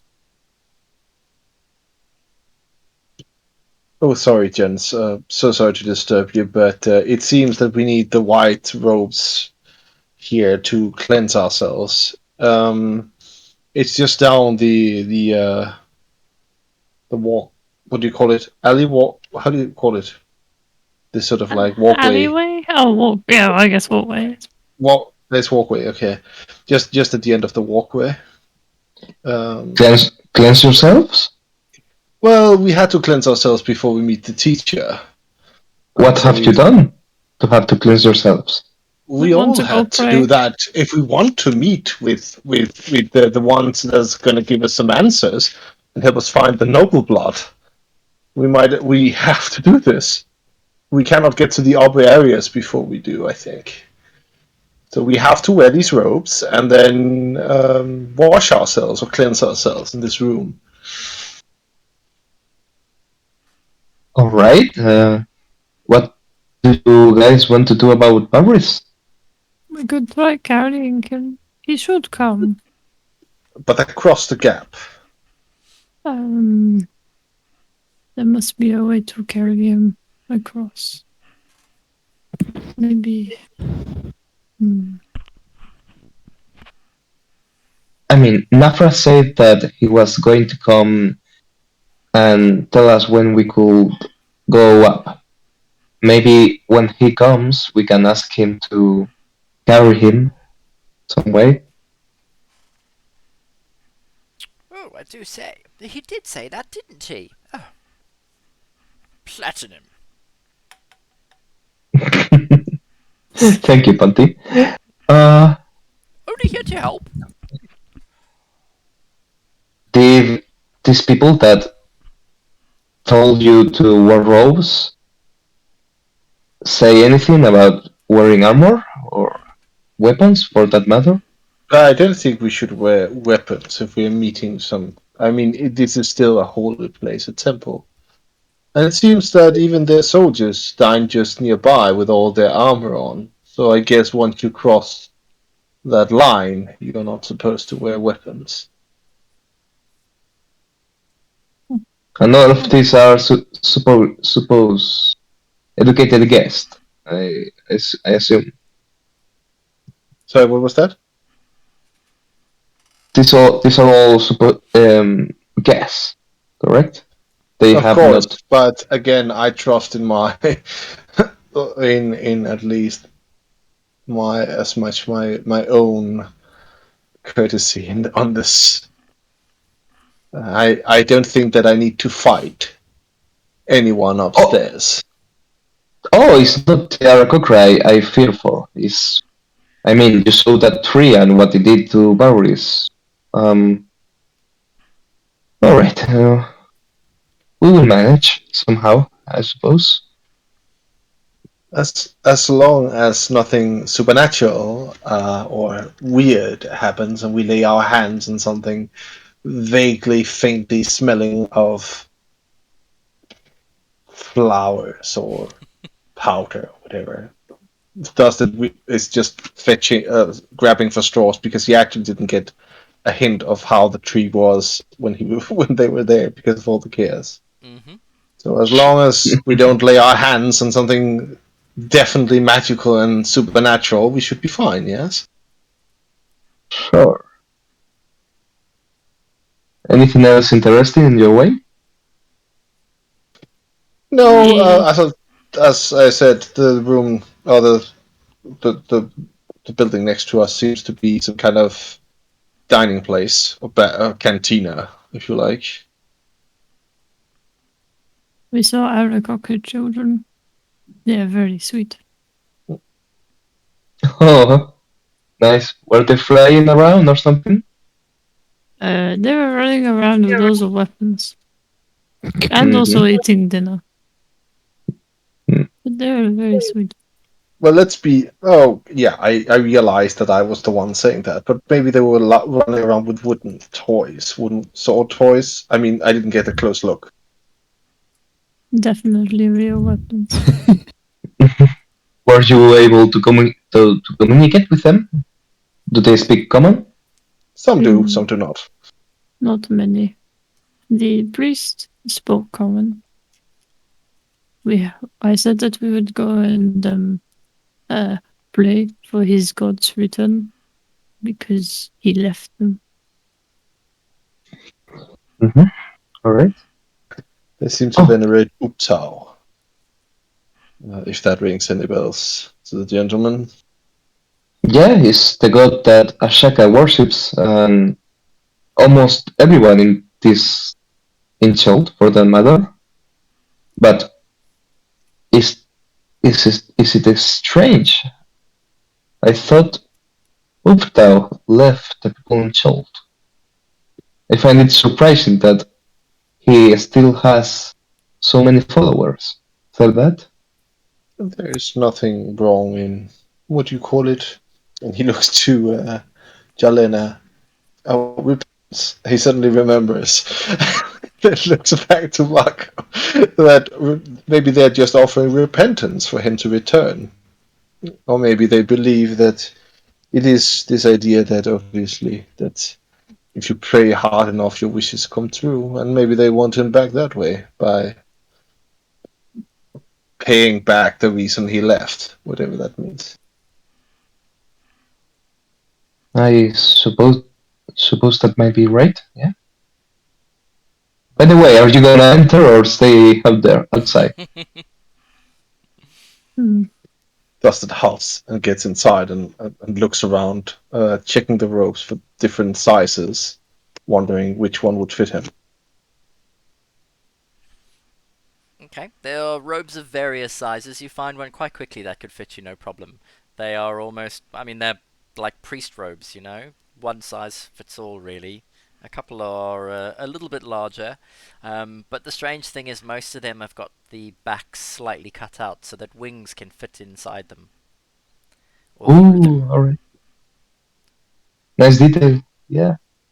Uh, Marco will close his eyes and momentarily look through the eyes of Arki, taking a checking Barris, how he's doing. Valrus, how you doing? How is he doing? He is trying to go through one of the books that he grabbed from downstairs, trying not to nod off. I mean, Varus is looking exhausted. You know, his movement speed is cut in half. He's kind of, he's pretty drained, let's say. But you know, you could hold a conversation. You just would suck at any checks of any sort. Yes.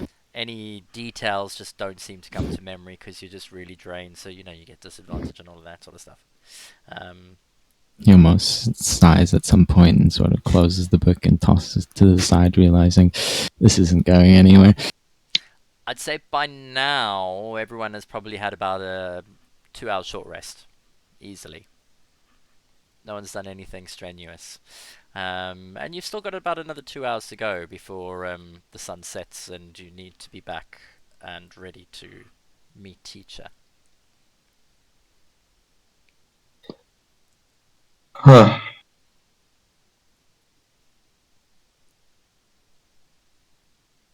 Alright. I will ask Barris if he wants to go to this meeting. Are you gonna shout from downstairs? No, I will go upstairs Okay. and ask him directly. So, I mean, it's your call. We will aid you if you want to go, of course. I can probably walk over, but what of the cap? Wouldn't trust myself on a good day to efficiently cover that distance, let alone now. We can ask Nafra if he wants to help you, but I understand. I mean, you almost died there. Well, Arisa is... It's difficult, yeah. It is true, but this place is interesting. I'd like to have a bit of a walk around. I think it'll do me good. As long as we don't get into any sort of trouble. Alright, so do you want us to assist you? If possible, yes. Alright, then we'll do it. No problem. He stretches a bit, gets up, and slowly limps on downstairs. Mm-hmm. Alright. It's difficult, but you manage to make it down the stairs without any assistance. Alright. Or down the ladder. Down the ladder, yeah. Yeah.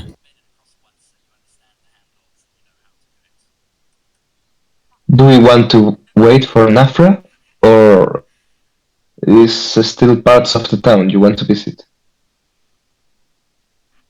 What did you find when you were out looking for the bathhouse? Well, a cantina just next door. A kitchen probably attached to the cantina, and a regular Aarakocra home with little cute Aarakocra babies. And the bathhouse. Maybe we could visit the cantina and take a look. It is probably safer, because if you have to go to anything other than the cantina, you would have to scale a cliff surface. Well, not scale it, but the handrails, as before.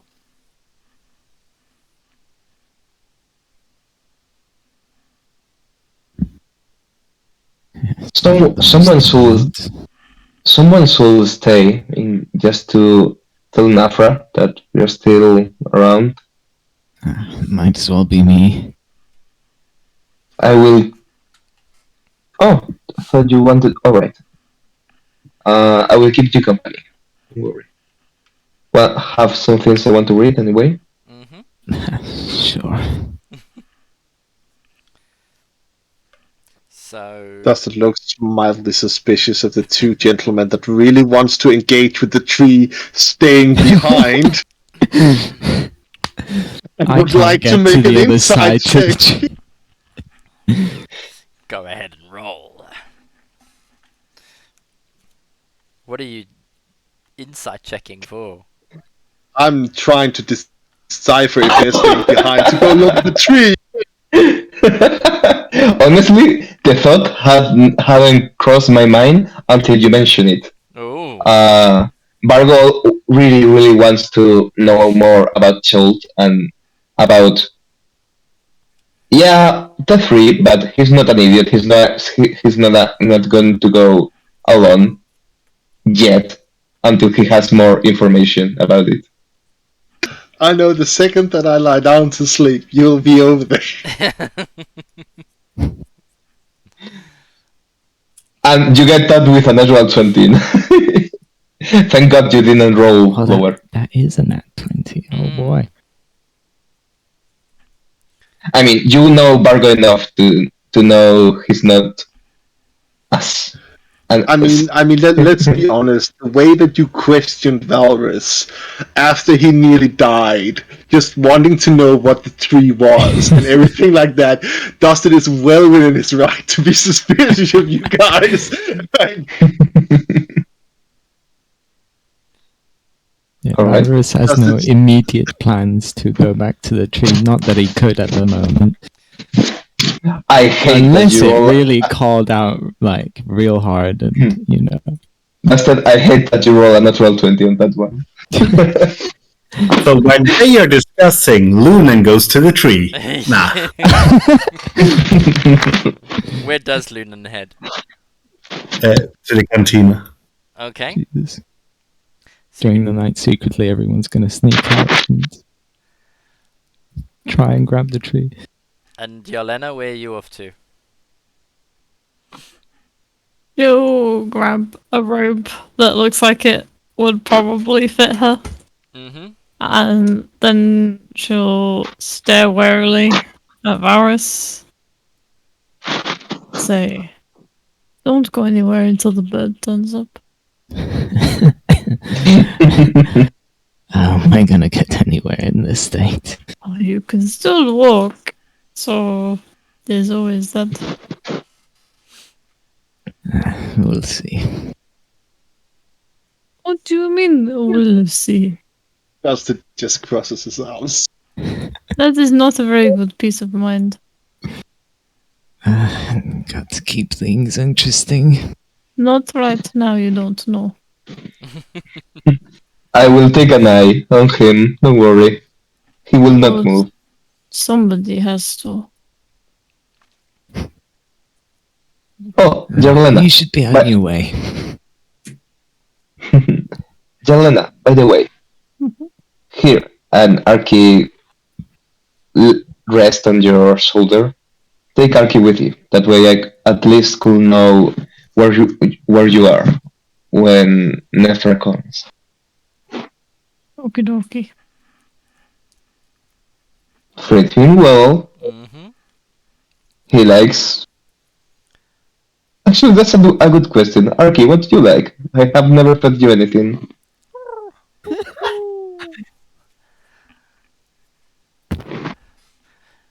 Good enough. You mentally see this image of like mice, rodents, those sorts of things. Tieflings, apparently. Well, Yeah. well, it's nice that we now know that someone here can speak avian. I can if you give me 10 minutes. No, really. Oh, You've never fed your bird before. how is it still alive? What was the question? Sorry. How is your bird still alive when you haven't fed it? You see, Arky is not actually an owl. I mean, if his glowing blue eyes didn't straight didn't say to you earlier, it's more of a fake creature that sort of came a day that I was investigating something. Yeah. Just So yeah. because, just because he's a fake creature doesn't mean he doesn't need feeding. Regardless, I'm sure it would enjoy treats once in a while. Oh, you poor owl. I'm very sorry he has neglected you so much. It's okay. We will find you some very nice mice. Or something. Yeah, and Jorlena will keep you fed, Arky. Mm.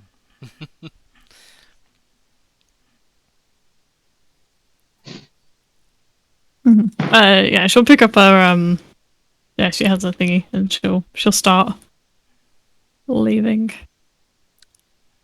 When you say thingy, you mean robe. Yeah. Okay. So you grab your robes and you exit. Robe. Yes. Okay. Yeah. So you leave. Where you headed to?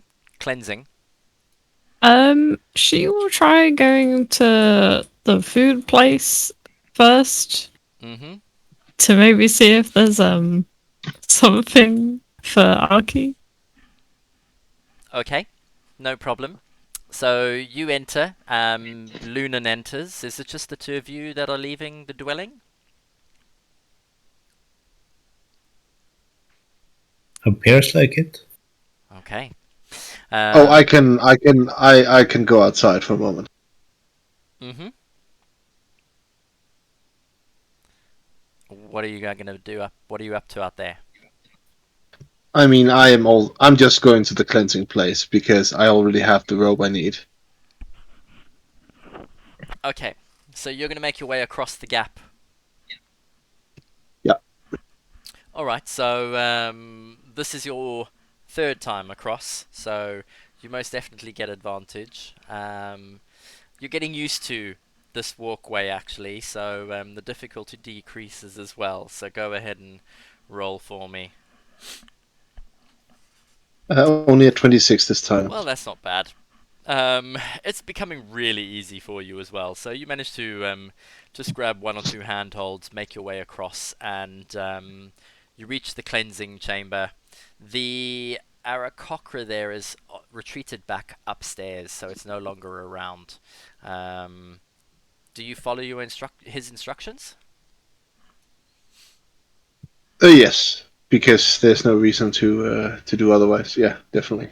Okay, cool. So you grab some salt, wipe it on your fur, cleansing yourself a little bit with some water to wash it all away. Move over to the little powdered chalk station, and then dry your fur off with the powdered chalk. Dressed in the robe, and do you use any of the gold dust? No. Okay. Right. Being afraid that it might stick in his fur forever. Having a rather bad memory of once being covered in different types of dusts by his owners, All right. and doesn't really find that attractive to have to sort of like try to get it out of his fur. Mhm. Cool. I mean, it takes you 10 minutes or so to cleanse yourself the way that he instructed. Um, to be honest, you don't feel that clean. The salt in the fur didn't really do that much. The water kind of stuck a little bit to your fur as well, and then the chalk just sort of got clumpy on top of it. It's an interesting ritual that just doesn't seem to suit a feline. Nonetheless, though, you followed the tradition, so you're feeling confident that you've done your best. Yalena and Lunan. So, you enter the, what did you call it? Canteen. Lunan, the first time you enter, you notice the bright colours on the floor. The inside of this eating area is checkered with black and blue squares on the floor. There's a number of little Arakocra younglings and children running around, armed with real weapons, like clubs, maces, small stabbing spears, running around. You know the little Arakocra children are juveniles because you've seen younglings, birds in their nests, and they've got those really like furry, fuzzy feathers, and they haven't shed these yet, so they're still before even puberty. They're really immature birds, yet they're running around playing at fighting. Combat seems to be something that is drilled into these children from a very young age. The adults are sitting around the tables, fully dressed in armor, wearing their weapons, and they're nonchalantly cawing and cooing to each other. They look at you as you enter and nod. One or two of them give you a bit of a greeting nod and then turn back to their conversation. As you move in, are you going in toward the ladder? I reciprocate their nods and I take a look around, like just cautiously looking. This way you do when you're in a completely new place, just taking it in, uh, taking a few steps in, and then going towards the ladder, looking up, just seeing what's going on. Do I hear anything? Does it sound like it's also a dining place upstairs? No. It sounds like there is downstairs a lot of cooing and bird sounds. And as you're looking around and you move toward the ladder, you put one hand in and you look up. Um, it's quite. There's no there's no torchlight upstairs. There's just the natural light streaming in through those big windows above you. You can't necessarily see what's going on. You hear one or two sounds, but it sounds like it's quite quiet upstairs. And as you're looking in, you feel the breeze from the door that swung open hit you in the back as Yolena steps through with Aki on her shoulder.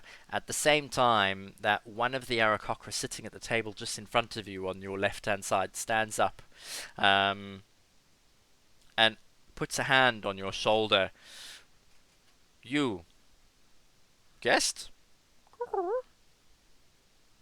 Yes, we're guests. We're friends of. Finding the name. Oh, it's in my notes. Nafra. Nefra.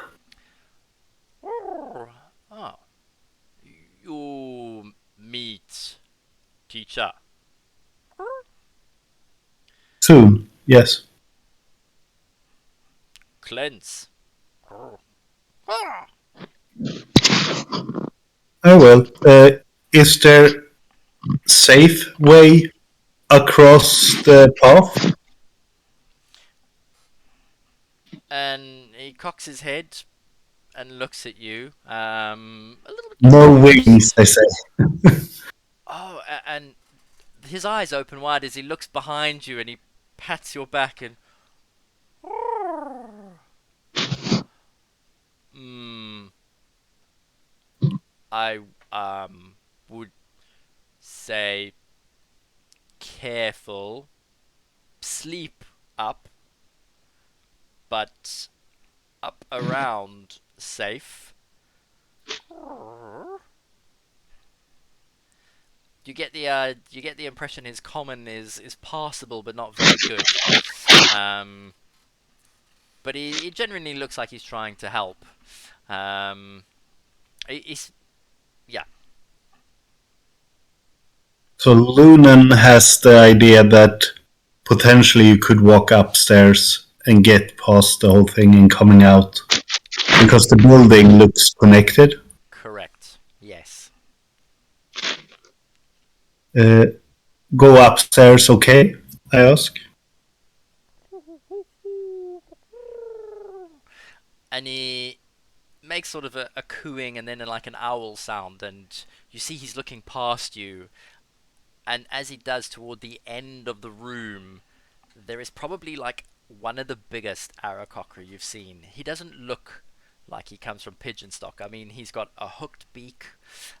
He's got silvery feathers on his head. There is like a big white plume that sticks up, and his beak is like bright yellow with almost like a bird of prey's hook in it. It is sharp as, and he's wearing a plate mail breastplate with chainmail underneath. And you can see in his back he's got two curved swords tucked in between where the wings are. And it looks up, and he gives a slight nod.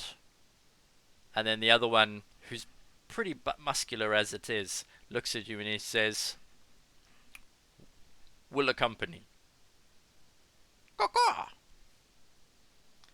And gestures you to go up the ladder. Did I have the robe with me? I'm assuming I did, but I didn't say. Let's say you do then, yeah. Then I will go up. Okay. Yelena, you've seen this exchange as you've walked in and you've heard it while you're standing in the background. She'll first try and find, because I assume they're going upstairs right now, so she'll try and find someone that looks approachable to ask them if she can get some food for her bird. Well, for Aki. Mm-hmm. What? How would you describe an approachable bird? One who doesn't look like they don't want to be disturbed, who's like maybe really focused on talking to someone or into their food or something. Okay. I mean, all of them seem every now and then are looking up. You know, one or two of them. There's, I mean, the table where Lunan was, you know, there was four birds sitting around, and the one got up. So the others have just been looking up and watching the conversation, trying to make head nor tails of it. It's quite difficult to ascertain whether or not they speak common. Oh yeah, that's gonna be fun. Yeah, she'll just approach them, I guess, seeing as they seem. Mm-hmm. Well, to the Islander, they look like they might understand what Lunan's saying. Roll a perception check for me. These Cocker people are all like, man, tourist. Houdini. A lot of them look confused, like they don't understand common. With that, I mean, you would probably assume that you could use sign language most likely and they'd understand you. It worked before. Yes, she'll She'll wait. She'll try before she tries sign language. She will try asking Aki to ask them if they have any food for him.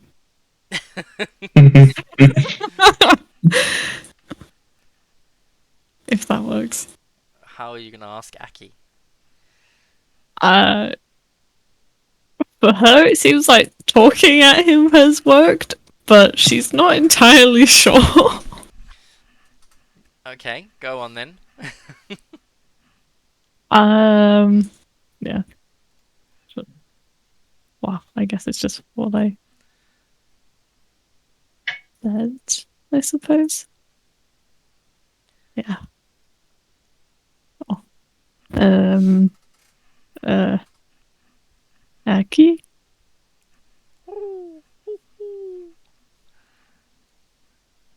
Nod your head if you understand me.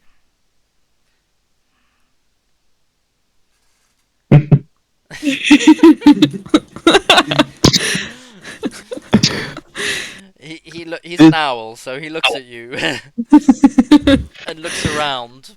His head sort of spins on its axis 360 and then looks around again.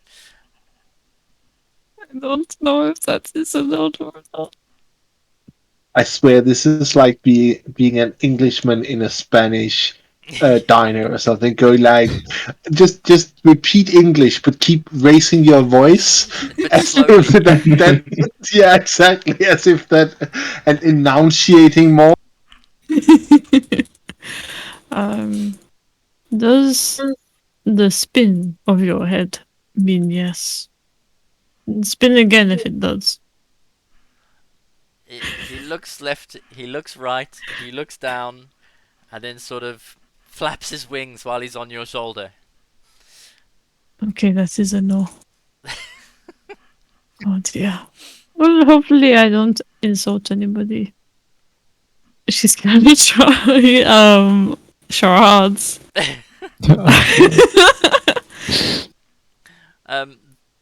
Varga, does your familiar actually need to eat?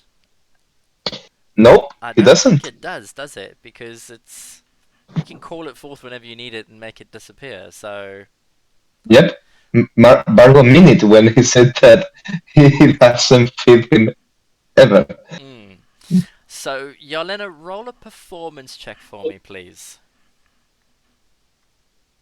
My performance is decent, but I rolled a 4. Okay. So here is the scene.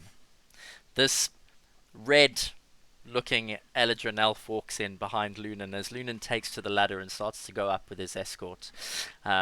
She cocks her head and starts talking to a fey-looking owl on her shoulder as some of the Aarakocra take notice and start looking. And then she starts performing hand gestures to the room. I assume you're asking them if they're going to try and be able to feed Aki. Well, more of just like if they have a small bite, I guess. But yeah, like I suppose the gesture would be the same either way. So you start playing charades, and as you start making gestures for eating and, you know, flapping your arms like an owl, Aki starts to sort of flap his wings as well and spin his head around. And a couple of the little Aarakocra kids start laughing. You hear them, and they all stop playing, and then they gather in a group at your feet, and they start looking up at you as they take a seat, wings sort of flapping as they settle down in front, you know, little bits of feathers floating to the ground. The adults start making some sound, and the kids at the back start coming through as well to watch this pointy-eared red Eladrin elf perform a puppet show in front of them, as they all sit mesmerized by you while you start gesticulating with your arms all over the place. I'll say about 5 minutes go by. In the meantime, Oh my god. 5 minutes doing charades. Amazing. Oh boy. You should just keep meantime, up the charade and like. Yes, it's the direct. you get led upstairs, and as you do, Lunan, you are greeted by a long, room, and you can see another exit going down into the kitchen on the other side, based on the description. There aren't that many Aarakocra up here now. There's like 1 or 2 women who are sleeping or lying back that obviously aren't eating. A lot of the bedrolls are all over the place. Some of them have got like feathers, some are neat, some aren't so neat. But all of the windows on here, there's no glass panes. The openings are quite wide open. In terms of where birds nest, it looks kind of neat, actually. There's no like bird droppings or anything anywhere. They do appear to be like kind of a organized, neat, sleeping upstairs, keep it tidy, dining downstairs. You make your way to the other side and then make your way down the ladder into the kitchen on the other end. By the time you get there, you can actually hear drifting up from the other entrance where you just came up, the sound of birds cooing and cawing and having quite a good time. It's almost as if they've stopped talking amongst themselves, and started listening to somebody else performing. And Yelena, you realize that you've drawn quite the crowd. As you finish looking around and you give up after about 5 minutes, and some of the Aarakocra at the back start nodding to each other and pointing at you, and having quite a good time. Oh,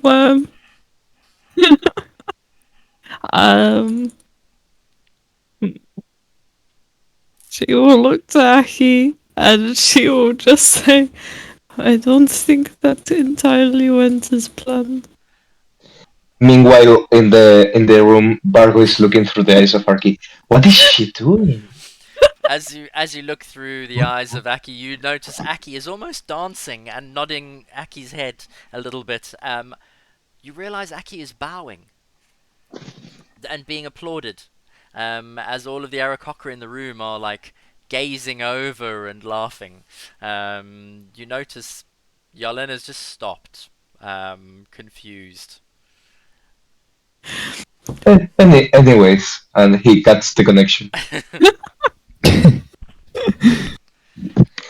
I say to Barbaris, they are in the dining hall. We still should have some time before Nefra comes. All right. How are they getting on? Honestly, I have no idea, and I just saw them. I see. Sounds about right from what I've seen previously. Yeah, Jarlana was dancing. I see. I can't say I expected that. It's the heights. Perhaps No? it's the summer phase affecting her. It certainly is a phase. Yeah. You two are so dead if you try to blackmail her with this.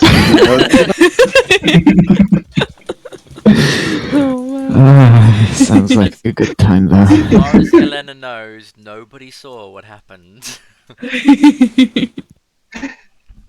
I will ask her about this later.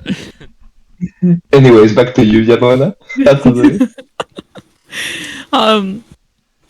After a moment, she will also she'll see Aki taking a bow, so then she'll just take a bow, even if she is confused as to why. Okay. And are you going to stay in the doorway, or are you going to leave? She will leave.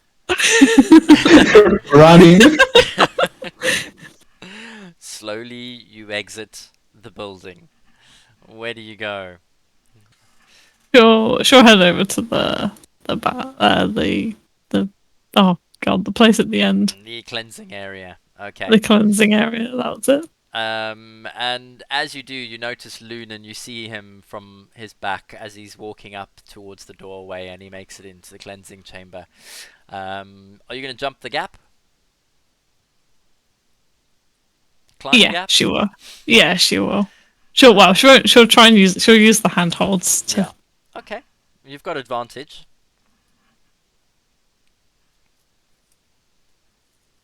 Easy. Yep. No problem at all. The first one. Yes. All right. So, yeah, you managed to do it. You get yourself across, no problem at all. You guys make your way into the cleansing chamber. Lunan, as you get there, Dusted is busy finishing off. You you notice that some of the chalk or the dust is like formed into clumps where the skin or where his fur is slightly damp. Whoa. What happened to you? I thought this was supposed to make us clean. Well, never trust a bird to make cats cleaner. Okay, so how does this work? You start by grabbing the salt and rub it on your skin. Then you wash it off, and then you with the basin over there, and then you come and he just sits next to himself, and take the chalk here and throw it on yourself to dry yourself. To me, it sounds like birds washing rather than for other races. But obviously, this is a symbol of the Aarakocra. Oh, and there is some golden powder. Golden powder Sprinkles, if you want to sprinkles if you want to draw symbols on yourself. And Dustin has obviously not used them if you just look at him, but there's still clumps of chalk in his throat. Yeah,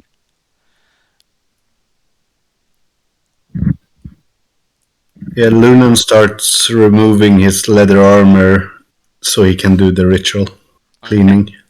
Alright, so you get to doing it just as Yelena comes in. Yelena, are you going to do the same? Yeah, she'll do the same. Okay.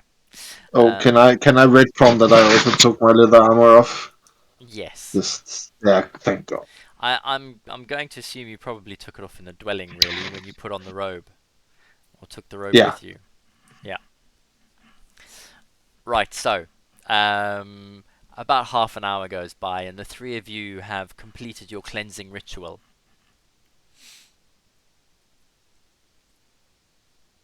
Yelena's gonna try and put some of the gold dust stuff on. Mm-hmm. Okay. Yeah, so a little pinch of gold. You just going to sprinkle it on yourself, or are you going to do anything fancy? Trying to think if she would do anything fancy. I Eyeliner. imagine she would try and fail. Wow.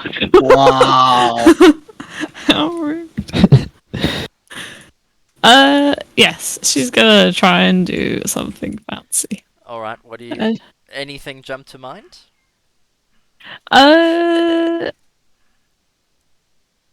Don't think so. I was thinking of something, but I don't think it would fit. So, just some, yeah, just I don't know, anything fancy. Alright. Fingertips, eyeshadow, Yeah, some patterns on your arms or something. Just a few sprinklings and stuff, yeah? yeah. Cool. Right, so you guys have finished in the cleansing chamber. Are you going to head back, or are you going to wait here? Yana will go upstairs and pray to their god. Oh, what was his name? Can't remember. Ubuntu. Ubuntu. Ufta. Uptal. Oh, Luna will join. Mm-hmm. And so will Dusted because we promised to do so. So, yeah, he's joining. Okay, so the three of you head upstairs to the cleansing chamber. And it's around about this time that Valrus, Vargo, and Ponti, you hear a knock on the door. And Nefer pops his head in through the door. Hey, howdy y'all. Just thought I'd come and check a little spell. Oh, you're not ready yet? Well, good thing I just wanted to double check to make sure if any of y'all need some help, you know. I take it that you're Valrus, was it? Yeah, Yeah. that is the one. Why don't y'all put on your robes and I'll help you cross the gap and we can get y'all clean and head off to the monastery. Very well. And he gets up and puts on the robe. Mm-hmm. And Vargo? Yeah, sure, as well. But in the meantime, in the time that Vargo has been reading in the books in the shelves, has he found anything interesting? What Maybe about Kir Sabal or the tree? The tree? the trees, you've found no information about the trees at all. Mhm. I mean, there are a couple of travelers' tales about Kir Sabal. It is quite old. It's a monastery. It overlooks Chult. There are one or two travelers' tales that mention it is on the edge of the territory that is being claimed by Fort Belluarian in the name of Baldur's Gate. So the Flaming Fist mercenaries don't venture this far down. Um, but there is, they obviously have been to Mesro. You've read reports that the Arakocra, who were once rulers of the sky. They have a couple of enemies in Chult, based on what you've read. The Terrafolk are one of them. Um, there's always been some avian battles between the two. Um, what else?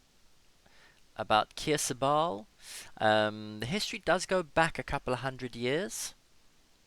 So Arakocra originally are not from Chult. From your understanding, they're from the elemental plane of air. So they have come over here, and this settlement is where some of the more, can I say, spiritual Arakocra reside. Yeah. Mhm. They're very much a community-driven race. All right, all right. Yeah. So various notes Will on Kir Sabal. will Vargo know about the elemental plane of air? About the planes in general? Yeah, I mean, you would know that there are different various elemental planes. You would have picked up travelers would have written. You've got like today's journalists. People will go, oh, they'll give background information when they're writing about a specific place. So you've seen a couple of books from travelers in this library where they would have mentioned it. All right, all right. Sure, Nafra, and what's the etiquette to go see this person?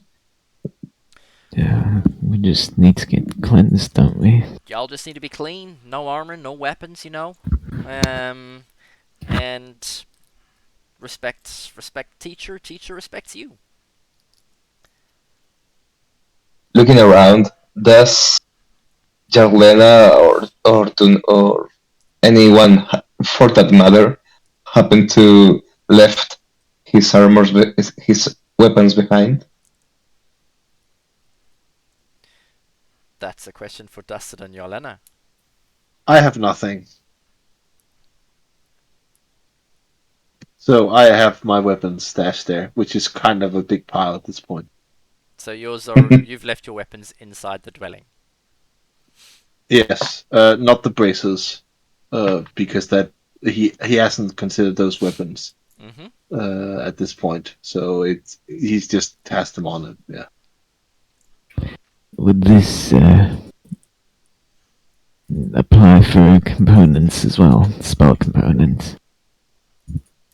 How are you gonna carry them?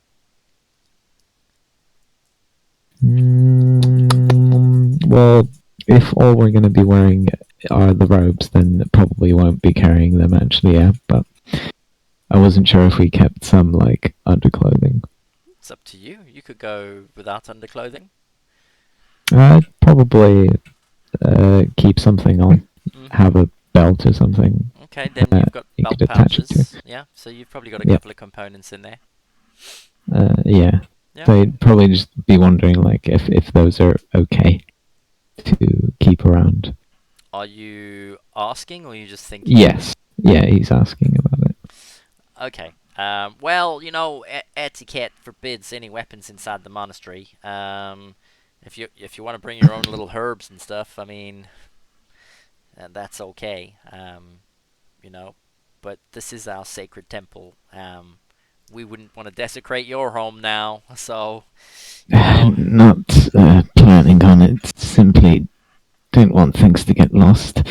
There's We're quite a like, bit in here that could. yeah. Rest assured, we're 500 feet above ground. Ain't nothing coming up this mountainside without being noticed. Fair enough. I suppose I can leave them behind, and I'll take whatever I have and place them somewhere safe. Okay. As you're busy talking to Nefer, you notice that Pontius stripped off naked again.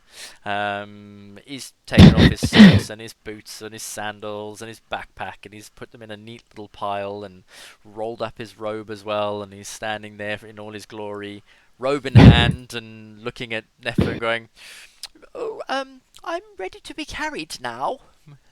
Robe slung over his arm, completely naked, just waiting. You should probably put that on, perhaps. Oh, right. Oh, okay, yeah. Of course, old chap, yeah. Puts on the little robe. Oh, okay. Vargo?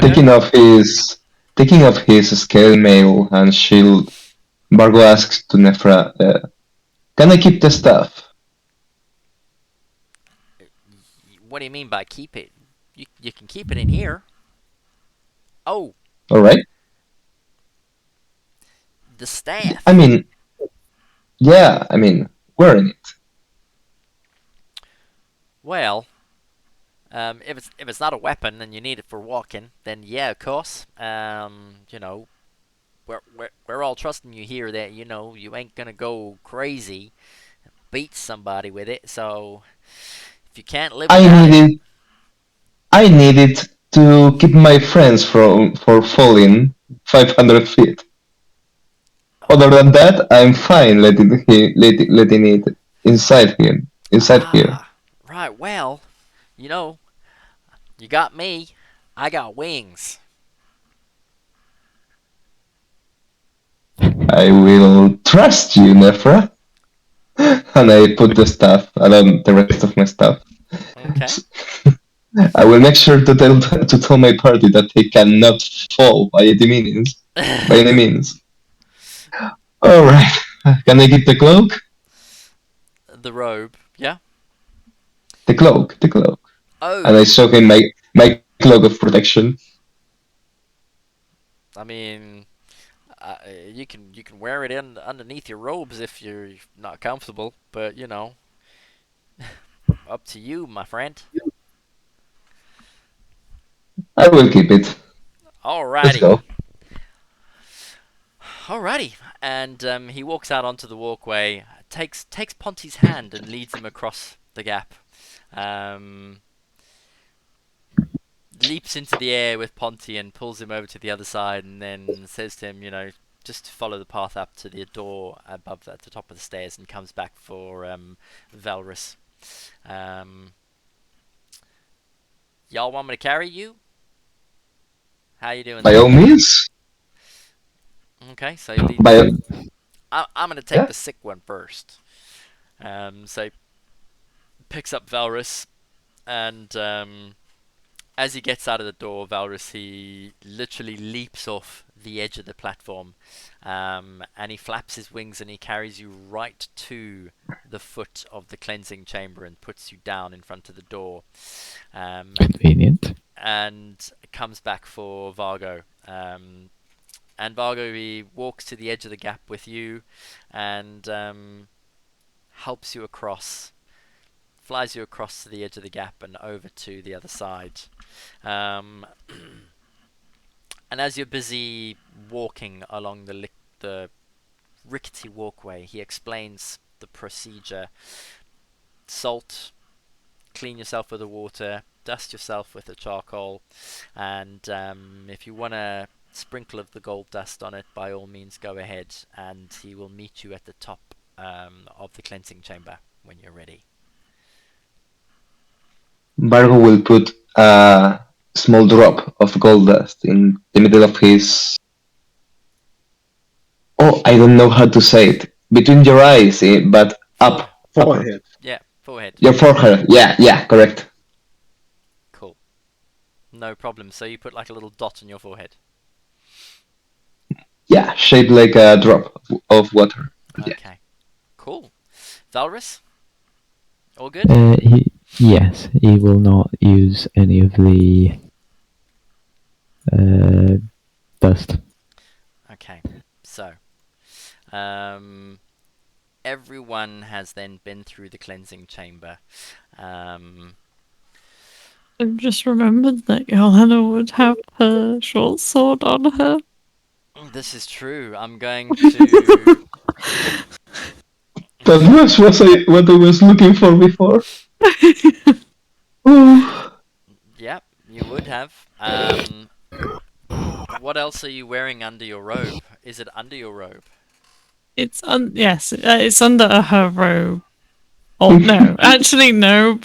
She'd probably put it on top because she's just completely oblivious. Mm-hmm. Okay. I'm going to say when you do come up to the top of the cleansing chamber, the Arakocra up there does point to it and suggests that you put it under your robe, or he will take care of it if you want to hand it over. I will put it under robe. I cannot let it go.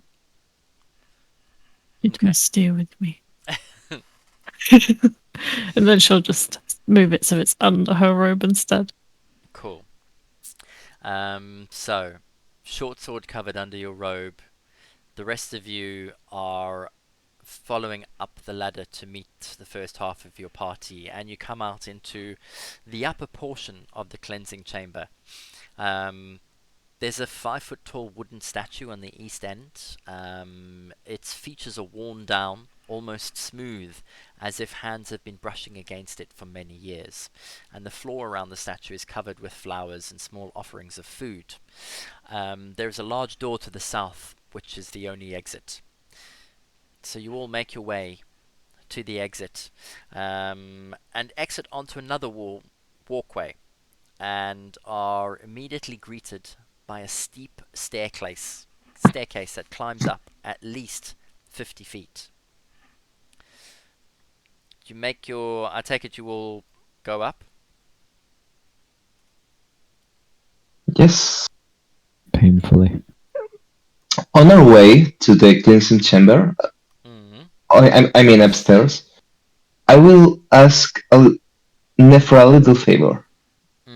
Nephra, I know that we are just, getting to know each other and such, but could I please ask you for a little thing from you? Yeah, by all means, go ahead and ask. A feather. Y'all want a feather? Yes? Oh, it's not. I mean, I will need it in case any of my friends fall, Um, And I'm These are bird people, so there are a couple of feathers lying around if you wanted to pick one up. But if you want, he can pull one out and give it to you. Will that be an issue? Well, I must I assume feel it's like for we won't.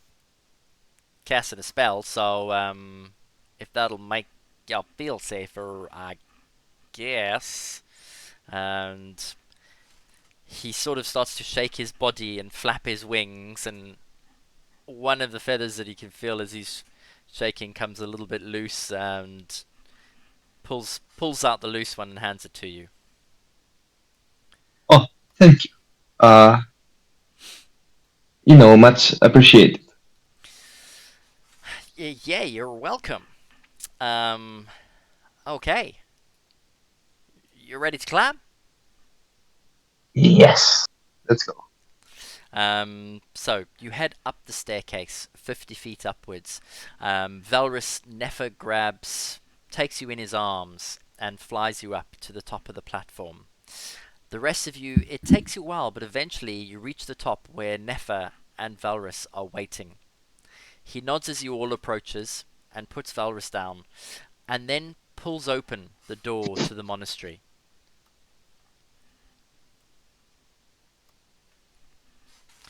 Okay.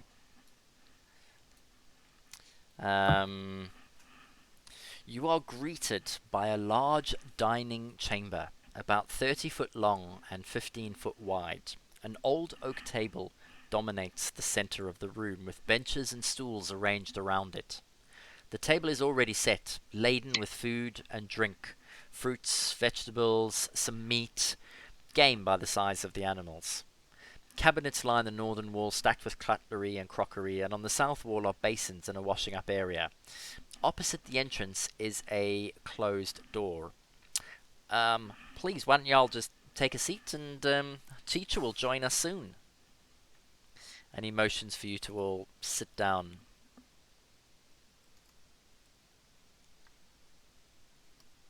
There we go.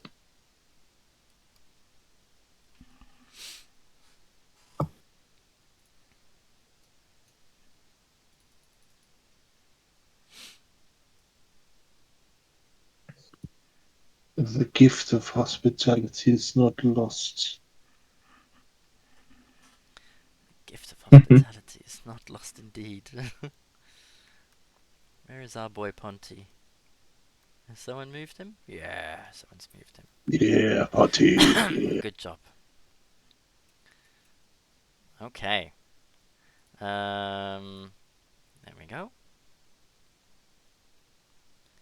Right, so you all take a seat. Sitting in silence and waiting. It's not long before the door to the west opens and an Aarakocra steps through. The sound of music follows her until she closes the door behind her. The first thing you notice is her plumage. All her feathers are red, save for a shock of yellow on her head. Her hands and feet are also the same color, and she's dressed in blue robes with a gold lining to them. A heavy Cleopatra choker of gold hangs around her neck, with a large red gem inset in the center. She has matching gold braces on her arms, and her greying beak implies that she has seen many years. Nefer quickly stands up as she enters and bows his head. Teacher, this here is the group I heralded. And he waits, standing, while Teacher glides slowly across the floor to the head of the table. She looks across at each of you, gives a slight nod before she sits, and only then too does Nefer sit. Everyone else is already seated. Yes. Please, begin. And she motions you to help yourselves. While we observe the respect of others and of Uptao, we do not like to be served. We Aarakocra do things for ourselves. This is, after all, a community.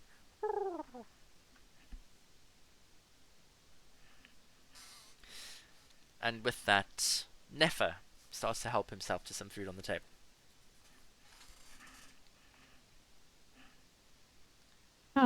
Yolanda will find a little bit of meat and slip it to a little bird that she's borrowed To Aki. temporarily. Yeah, to Aki. Okay.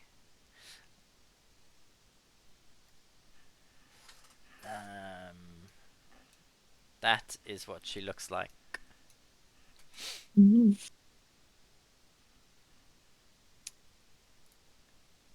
Yeah? Let me see. Really cool.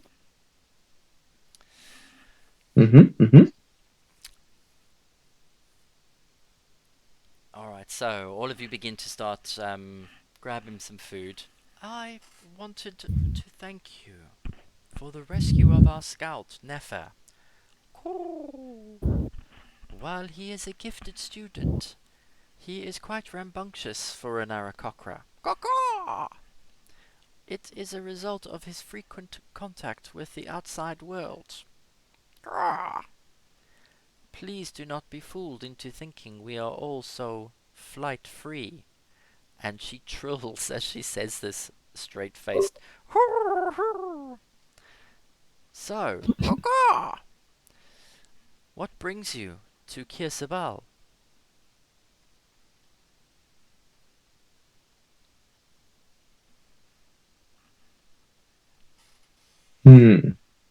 Conan, would you do the honor?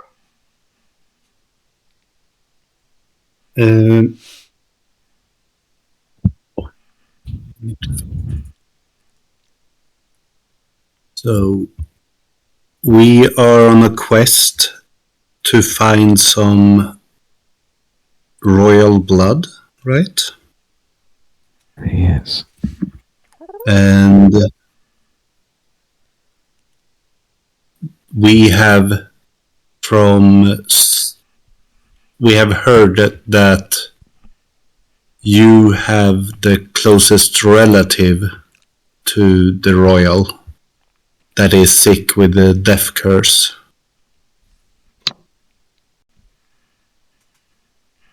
If I remember correct now, because my memory is shot. Says Axel, not Lunan.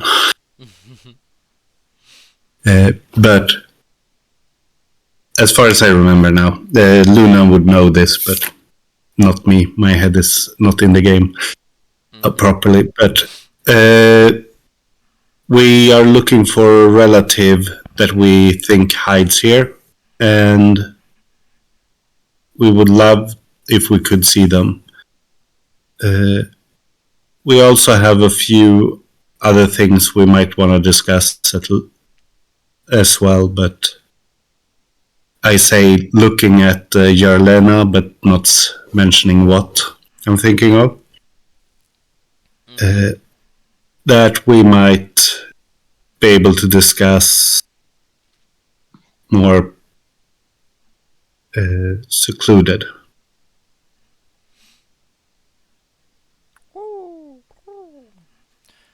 Yes.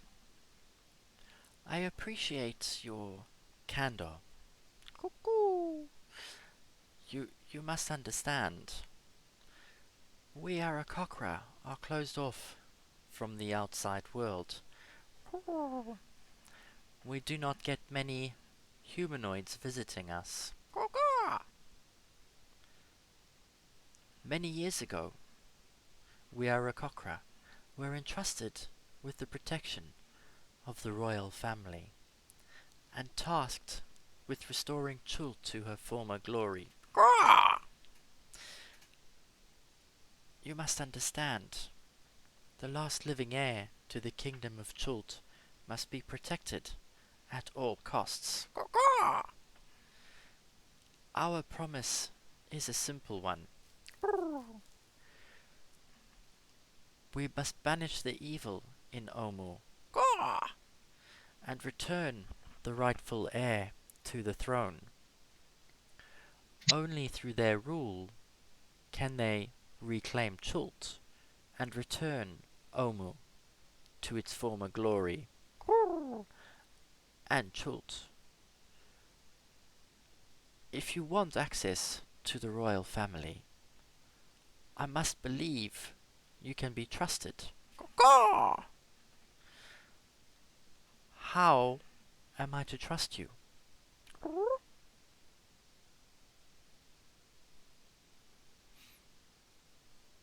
Hmm. I think we killed some people that you really don't like who live in Firefinger. Yeah, we get rid of all the Terrafolk. That's certainly a good start, I would suppose. While the Terra folk are our sworn enemies, the taking of a life does not make the action right. Because you are killers, should that mean I should trust you? I wouldn't say that we're murderers.